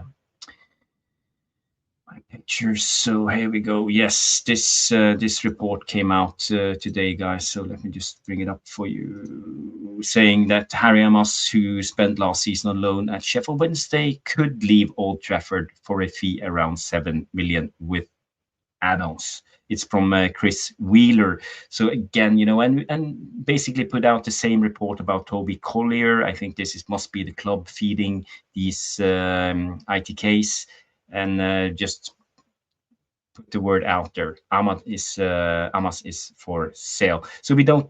For me, it doesn't seem likely that we're going to sell anyone. It doesn't seem likely that we're going to sign anyone. And I share your worry. I think it will be a bad season if we don't, and especially the number 6 is a role we need. And as we talked about for the last 30 minutes, a decent fullback who's capable of replacing Luke Shaw in time. So yeah, that's where we are at the moment, guys. Yeah, a lot of good comments tonight. I start a lot of questions. We have questions from Tyrone, Abdi about Thunderbirds, Dave, Rain, and Bilal Blank. So, guys, if you have any questions, we can do a quick Q&A when Stu comes back, because there's not. I have to be completely honest. There's not much to talk about tonight. We had the Hinshelwood rumors, 43 million. I don't see. It's not bloody likely. And we have the Wharton rumors. That's totally BS. We have the Lewis Page rumors that we haven't talked about, but he's a youngster. He's 18. I don't know if he's coming in as an academy player or a first team player. No one knows. So for me, I don't know. I don't find it very intriguing to talk about.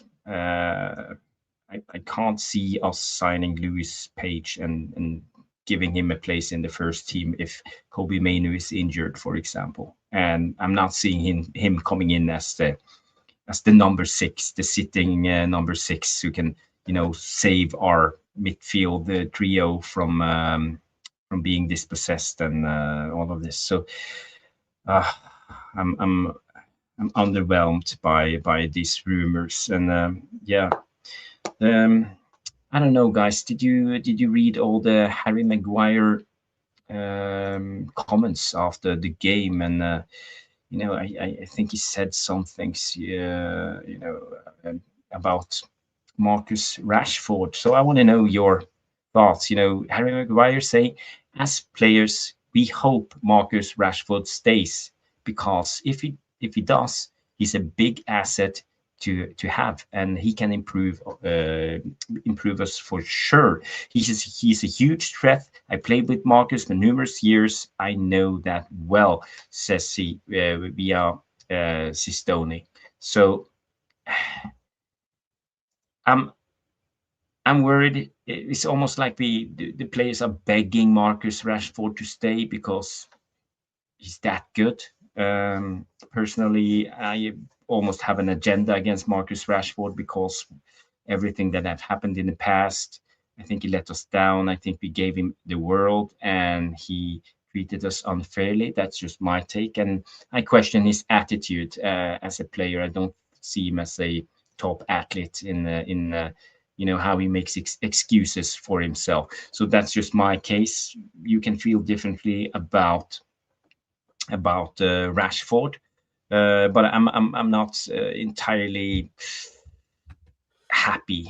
Harry Maguire coming out and then leaving comments like this. Almost begging him. We hope that Rashford stays because if he does, he's a big asset and he can improve us for sure. And all of this. Or is Harry Maguire up Marcus Rashford's ass, trying to make him stay? No, he's just probably just. I think he's towing the company line, isn't he? I think that's as far as it goes, really. Okay. Yeah, I think he's just towing the company line. I just think he's just saying whatever people want him to say. It's not ideal because I think Rashford tried way too hard. So I think it's not ideal at all, to be honest. I hope Rashford proves me wrong. And I will sit here in 6 months' time if we have a good first half of the season, scoring 15, 16 goals. I will sit here and apologize to all of you Rashford inners. I will. I'm a man of my word, so I promise. We could do with him scoring 15 or 16 goals, couldn't we? That's something we could do. Yeah. I hope he does. And I hope he proves a lot of people wrong. But I don't know. I'm just a little bit disillusioned, to be honest. And my opinion won't change, by the way, if we beat Hull at all. It won't change whatsoever unless we make moves this week. No. And we do something this week. But my mood won't change. And we may beat Hull, and we may be happy that we beat Hull, but we've got a long season ahead of us. Remember, Stu, when I said we don't have any money, don't believe the hype. I do. The INEOS are gaslighting us. I do. I said we will sign 4 players next summer. I said so. And I said that probably 2 of them will come in early because of shirt sales, and 2 of them will come almost deadline day. And I think that's what we got to hope. We got to hope we get 2 on deadline day, because right now it's not good. It's so underwhelming sitting here. We do 3 shows a week at least, and we talk about transfers, and this is what they give us. And Jardine coming in and say, I think the board have delayed signings because the plan is to bring in just 1 more, probably a cheap left back. If the plan was to bring in at least 2, they would have moved earlier. Yeah. And I think you analyzed the situation quite good, Jardine. I hope you're wrong, but I think you're right. Yes. Well, that's my old mate. Time's going to tell on that one. Unfortunately, time's going to tell. Yeah. Well, I said the thing about 4 signings and 2 coming in late. Must have been at least 4 months ago. Yes, you did. Maybe more. Maybe more. 6 months. Yeah. So, yeah. But I'm speaking of from experience. You are.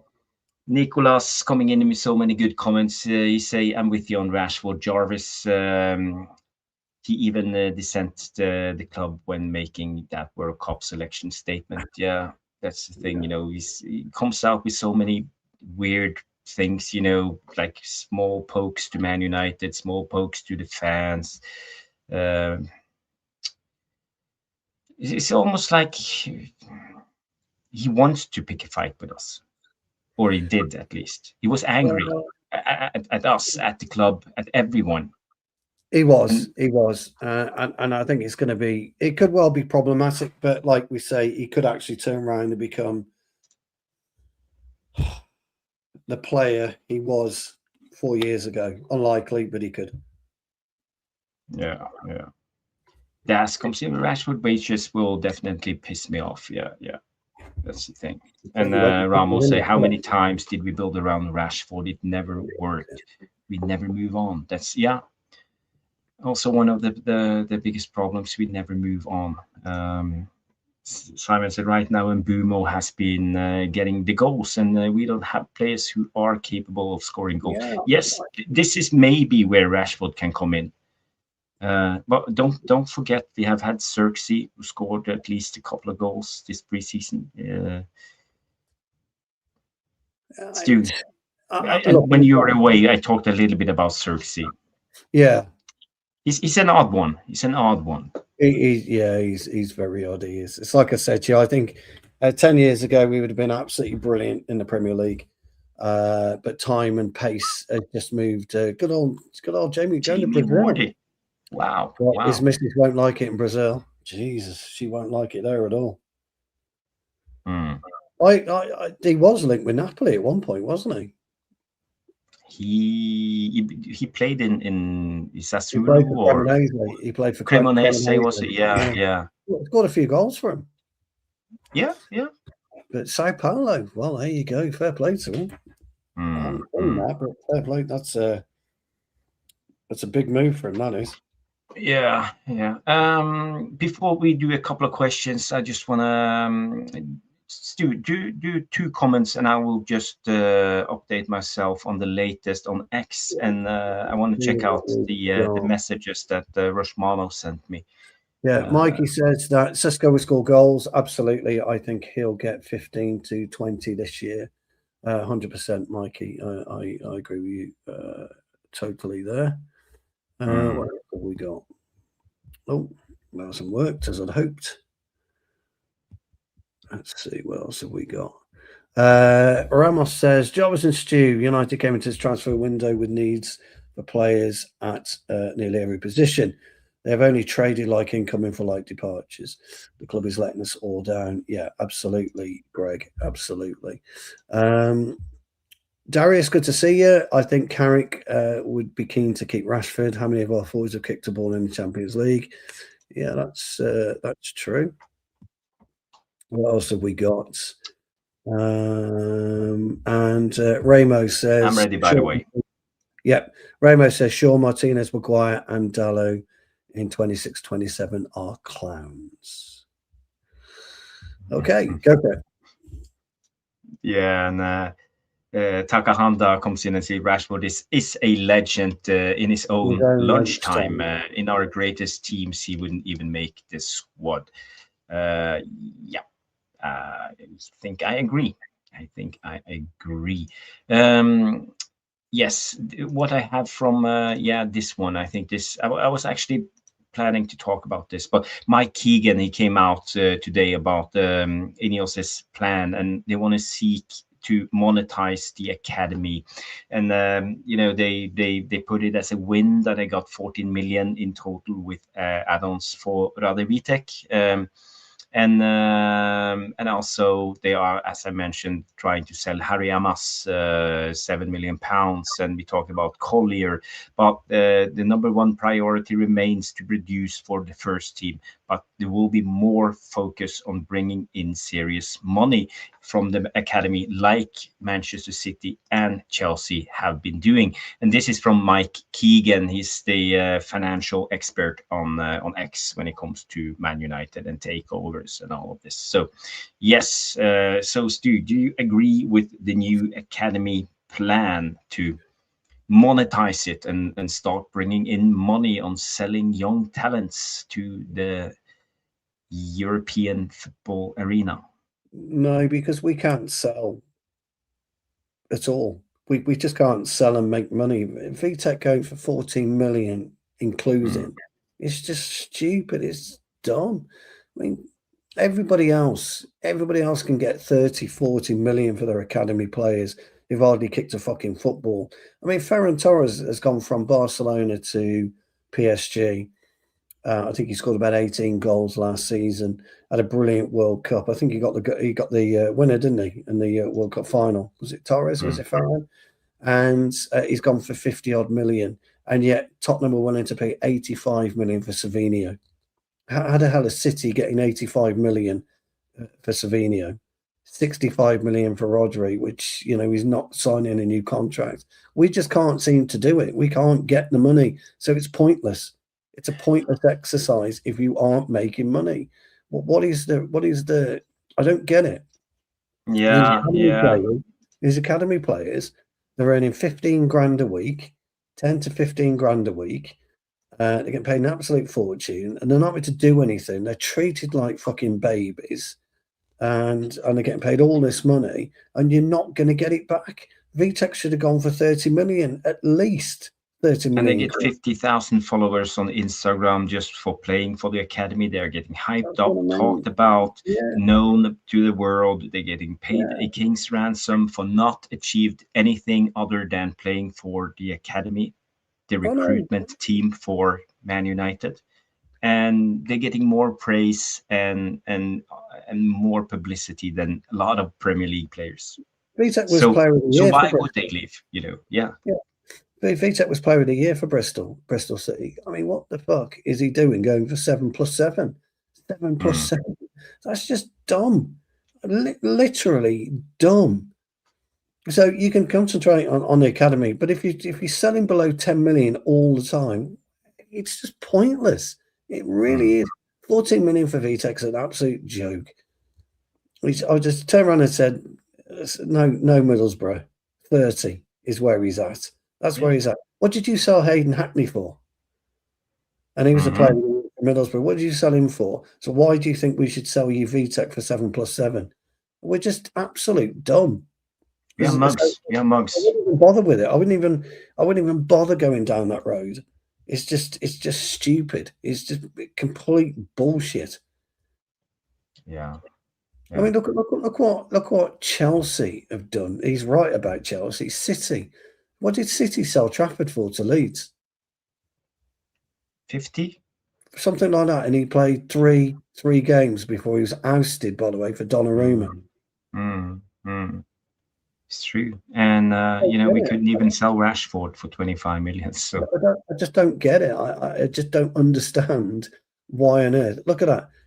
30 million is McTominay, Darius says, for 30 million. He's our record. I just don't understand it. It's a stupid thing to do. The trouble is, and we've said it before, the young players are really going to struggle to get in the first team because they're not set up to play first team football. And this is one of our biggest problems.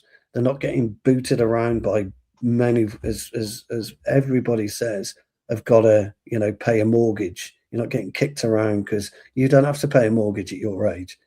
At 15 grand a week, you don't have a mortgage. You don't need a mortgage at 15 grand a week if you're sensible. No, but it seems like we want to set them for life, when they are 17. So that's the thing. You're set for life, and I don't agree with it. I don't like it. It's wrong. I think Darren McAntony, he's a Peterborough chairman. He said something the other day on TalkSport, and it was quite sensible that young players should be paid a maximum £5,000 a week, and the remaining money to be put into an ISA or an account for them to grow and develop. They shouldn't be given the trappings of a League 2 footballer or a League 1 footballer when they're not even got any chance of making the first team. I don't like it. I said to you the other day, I don't like their players with socks halfway down their fucking legs. I don't like it. I don't like they do certain things. They think they've made it before they have, and it's another area of the game that just absolutely astonishes me. It really does astonish me. But it is what it is. It's the modern game. It's the modern way of doing it.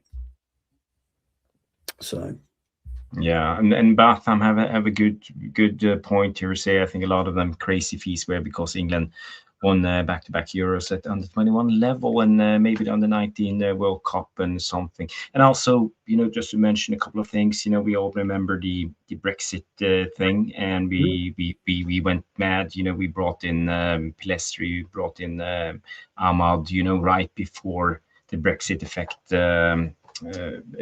went into effect, and just to sign those foreign players into the academy. when we were able to. And also, I like the comment that came out from Nicolas saying that I think we are limited by the SEC rules. Can't just place arbitrary values on players. Could be deemed as an attempt to inflate the value of Man United shares. Yeah, but you are governed though. You are governed. It's a viable point. It is, and it isn't, Okay. It is because of the SEC is absolutely right. They have rules and regulations, and share tampering or share inflation, which Donald Trump, by the way, seems to be getting away with, is a criminal offence. But the current market stipulates you can. The current market states that you can pay 20 million. We're going to go and pay 13, 14 million, aren't we, for this Leicester youngster, potentially? You know, that's what they want. They might even go. There might even be 20 million.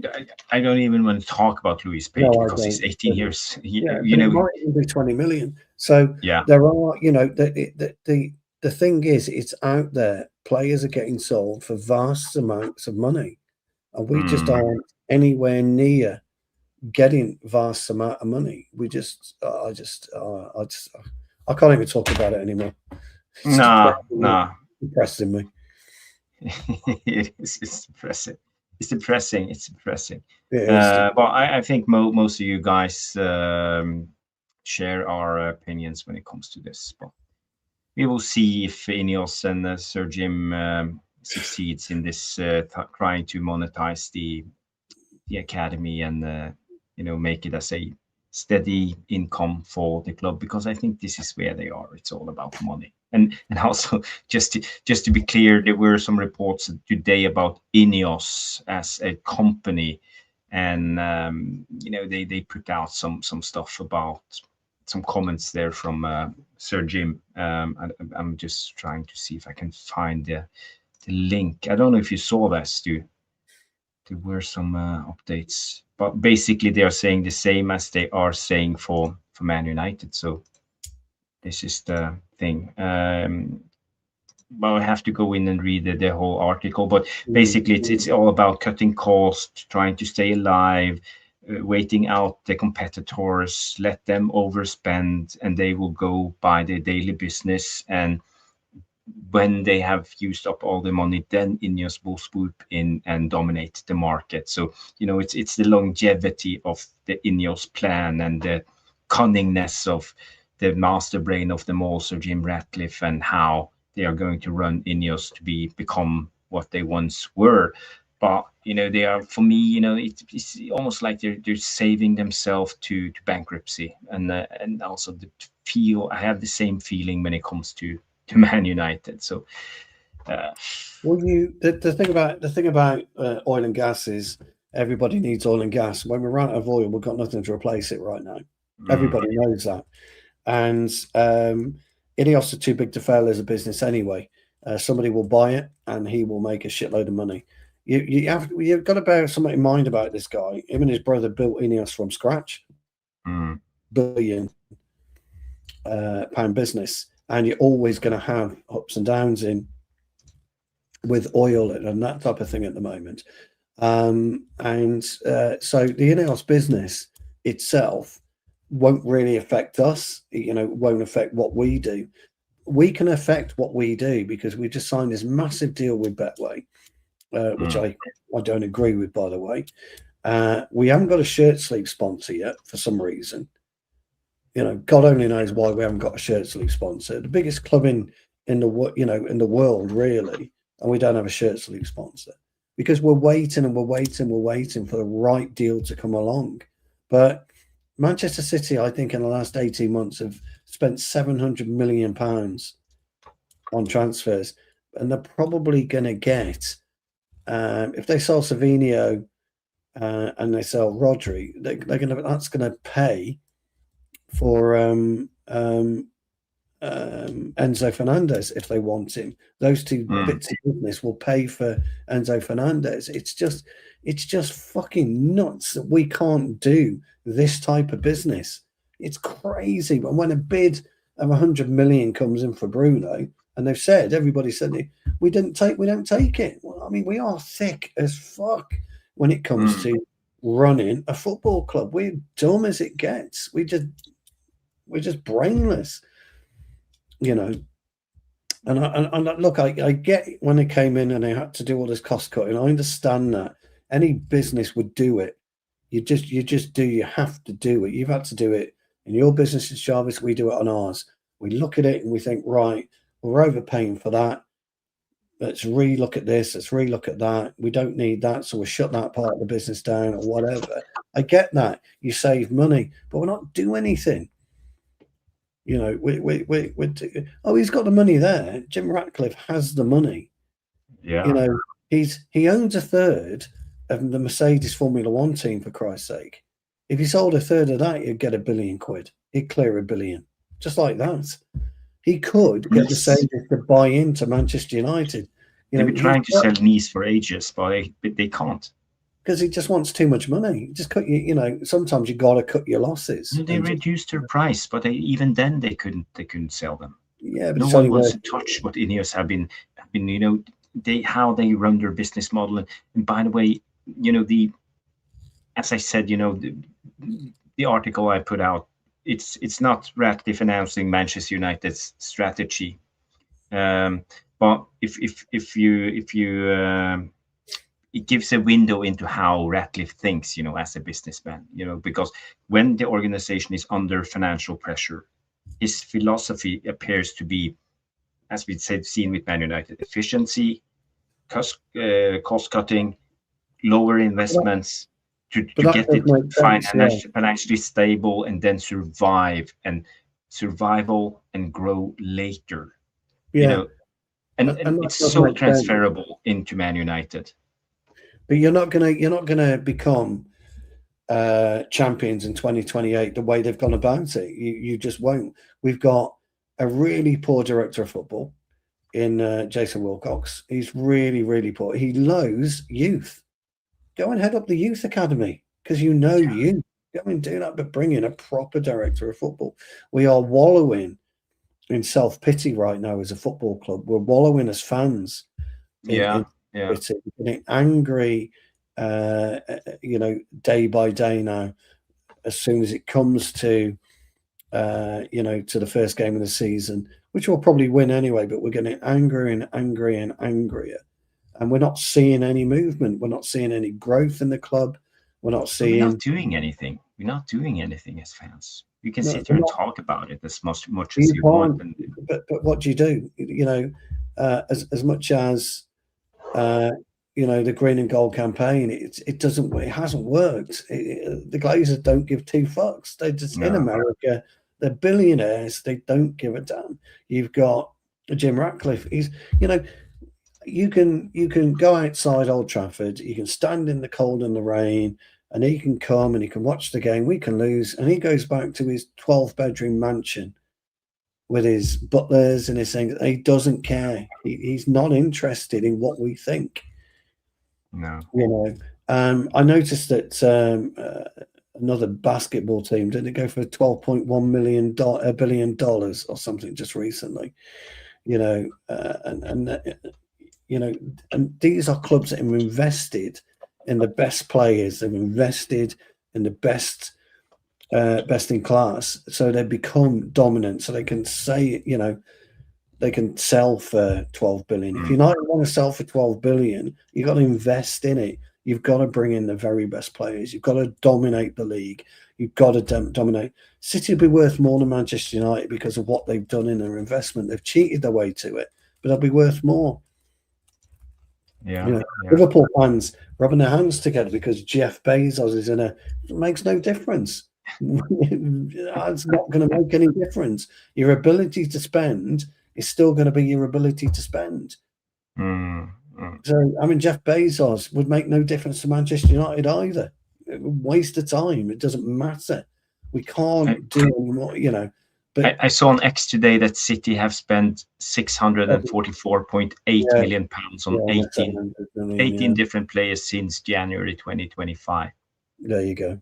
644.8 million pounds since on 18 players. This is Manchester City, and where are we? And they're about to spend another 200 million, aren't they? Because they're 100 million on Abuadi, and if they go for Enzo, 120 for him. So there you go figure. Yeah, that's the thing. Did he want to win the league? Chelsea want to win the league. Arsenal, I mean, Arsenal fans hated Arteta, but they've, Arsenal at least kept him. And look what's happened. They're now the best team in the UK by miles. They battered City today. I don't care what anyone says. They battered them. And it, they did. City have got a game like us next week, and they're not in a good place. City, they've got a game like us next week. We're all in the same boat now, but Arsenal have hit the ground running. Yeah, they want to do back to back. That's 100%. They have ambitions. 100%. They're not likely. They're likely to get there. They're not going to win the league. I can't see anybody getting past them. No, Liverpool have had an awful pre-season. Chelsea have had a mixed pre-season. Spurs have had a mixed pre-season.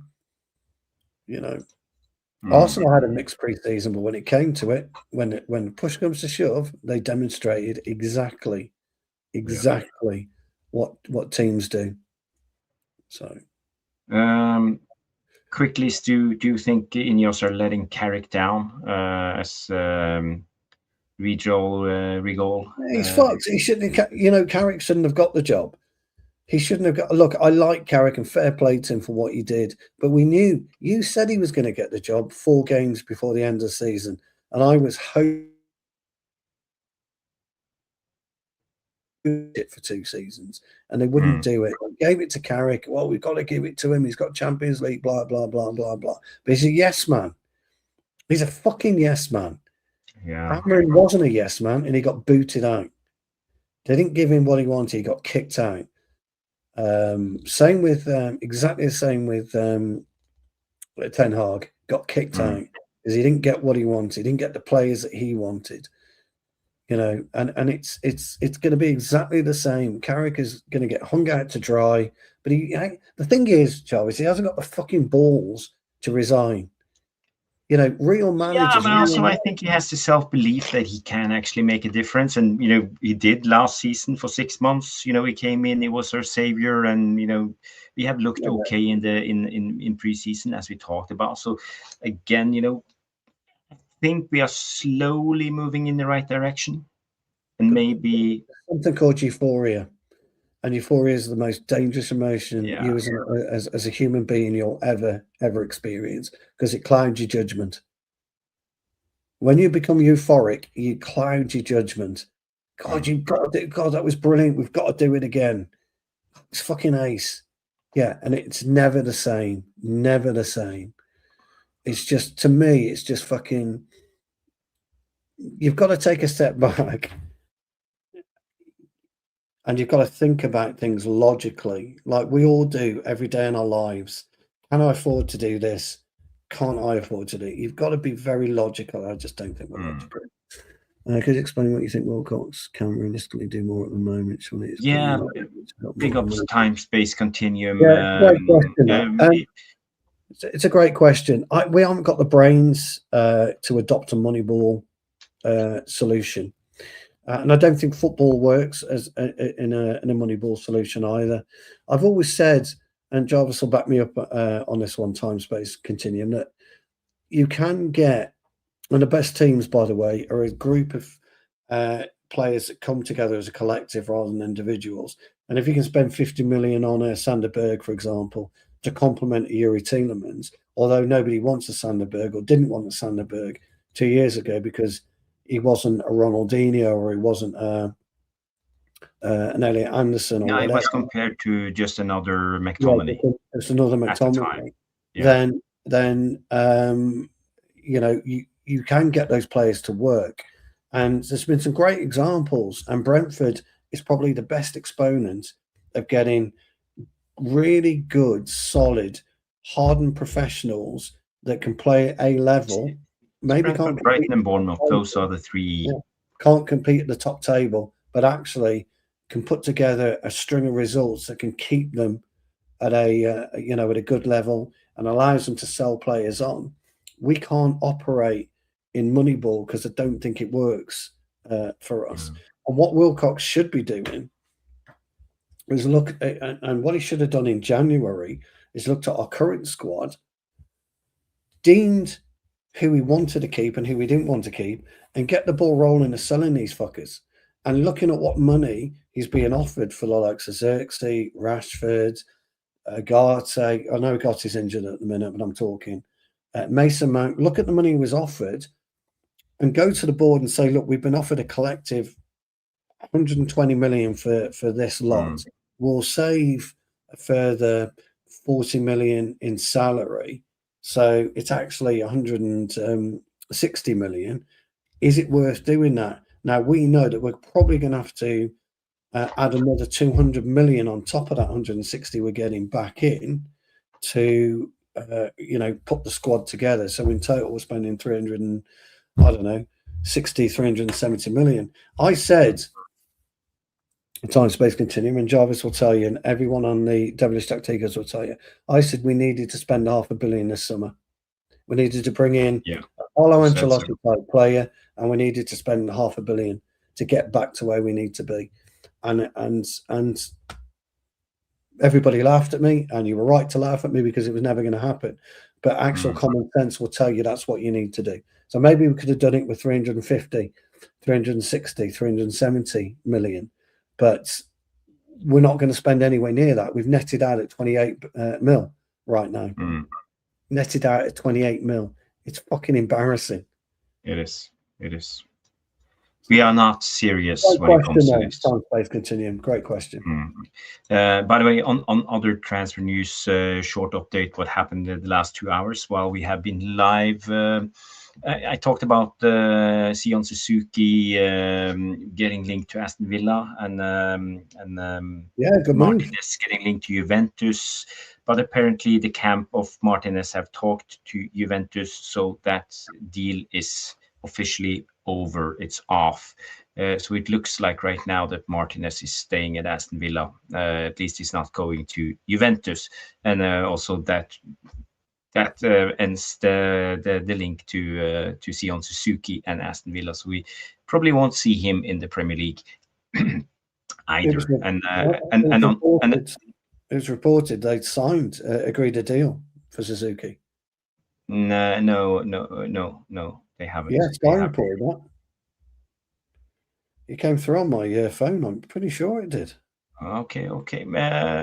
And also on other transfer news, I see reports on Liverpool are working heavily, and that they're not just trying to bring in Bradley Barcola, but also Ibrahim Mbaye, the youngster, the young winger that we talked about, both of them. So it looks like Liverpool are trying to sign 2 wingers from PSG. So other clubs are working hard in the background trying to get the deals over the line. All the other clubs besides us. So yes. According to this, Villa agreed a 30 million deal with for Suzuki. Fair play. But is it official? That's on Sky. Okay. They have rejected. That means Juve will go back in for that. I would imagine. They'll often. Villa want more money, don't they? Villa have done some good business. They went and signed João Gomes at Wolves, didn't they? No, it's not Villa. It's Martinez. Martinez don't want to go to Juventus. Oh, he doesn't want to go. It's probably about money. He's a World Cup winning goalkeeper. He won the Golden Globe. Golden what? Golden Glove. Glove, not globe. Glove.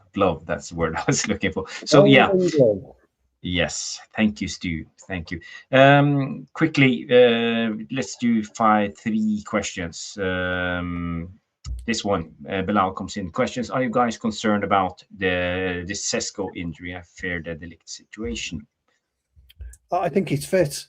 But he was out in Dublin for the training camp.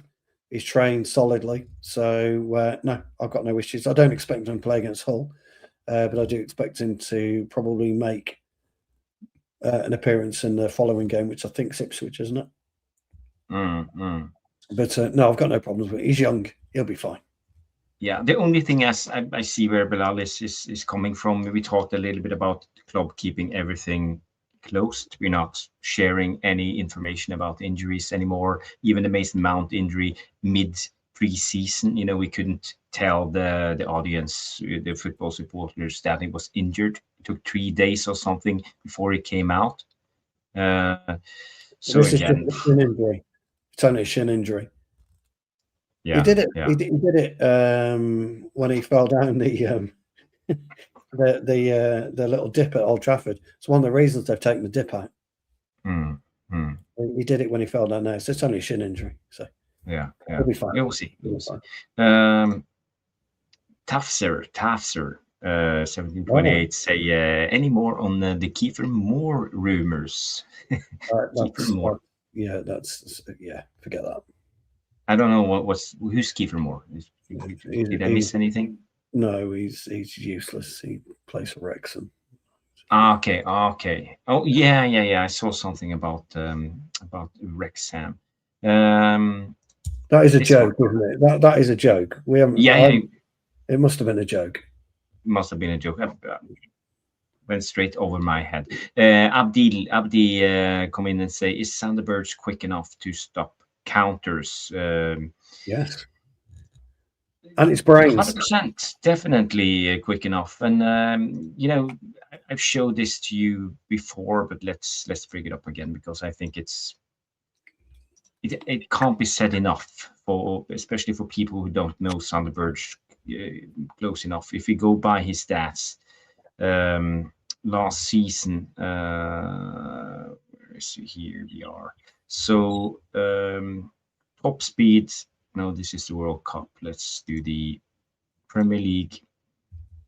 Last season, 36.3 kilometers is his top speed, and he averages 18.5 sprints per 90. And also when it comes to distance covered, it's 11.6. I lost 1.6 kilometers. 11.6 k.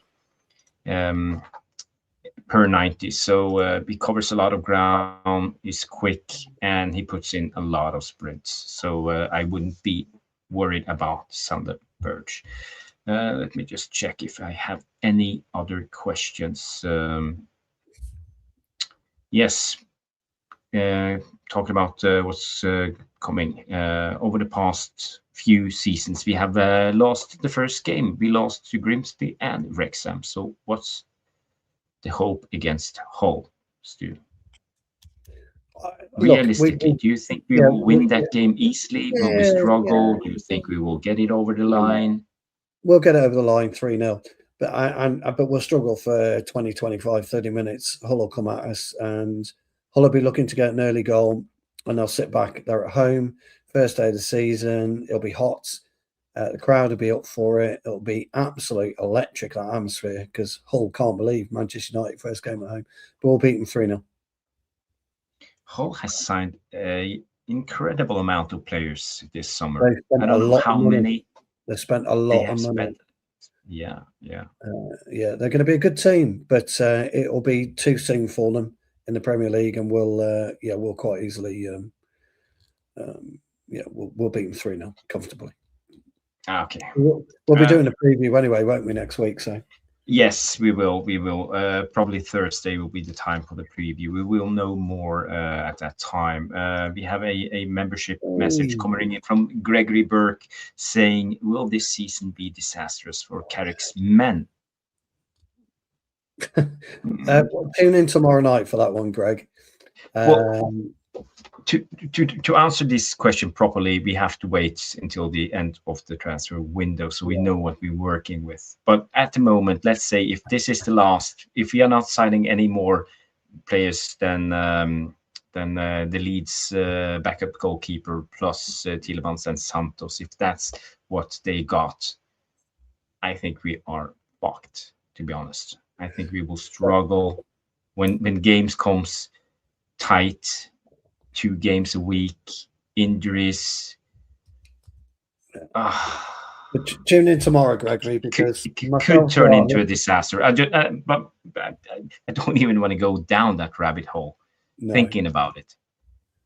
But tomorrow night, Greg, myself, Jarvis, and Mark will be giving you our points prediction for this season. So last year, Jarvis predicted 55. I predicted 66, and Mark predicted 79, didn't he, or 78? I think he said 69.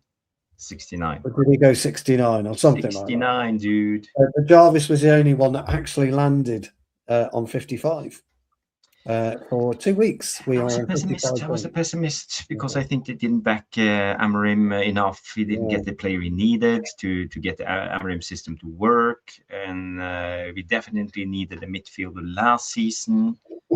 This season we have got 2 new midfielders, but Ugarte is out and Casemiro is out, so we are on status quo. That's the thing. So yeah. But interesting, and thank you for becoming a member, Gregory Burke, 2562, 1 month, and hopefully many more. Thank you so much, Gregory. Guys, we have been doing 2 hours, 20 minutes. We will be back tomorrow night, 9 p.m. UK time. It's been a blast. I'm so glad to be back. Many interesting debates with you guys and Stu. A lot of questions, a lot of things are actually going on, and a lot of things to analyze at the moment, although we need more transfer news. So yes, Simon comes in with a possibly 70 points. Hold that thought for tomorrow. Guys, do me a favor, after the show, leave a comment in the non-live section after the show when YouTube has made this live stream over to a video. Then you can go and put in a comment in the non-live section. You know, that's so important for the algorithms. You did it last time, and we went from 1,300 views to 2,000 views in total. Correct. So that's YouTube is pushing, and thanks to all of you guys for leaving a comment. You know, just say hi, thumbs up, big up Jarvis, big up Stu, whatever, you know, it's so important. And also I want to give a special shout out to all the gifts and donations that we have received tonight from Bilal becoming a member for 12 months. We have jewels from Blank. We had a 115 jewels from Tom. A couple of super chats from Blanks. Wolves came in with 150 jewels. The Vootinator came in with a big one, 1,000 jewels. The loot box. Thank you so much to Vootinator. Blank with another super chat. Ramos became a member. Blank again, Blank, thank you so much. You are a legend. And also Gregory Burke for becoming a member. So thank you guys for all the support. That's so important.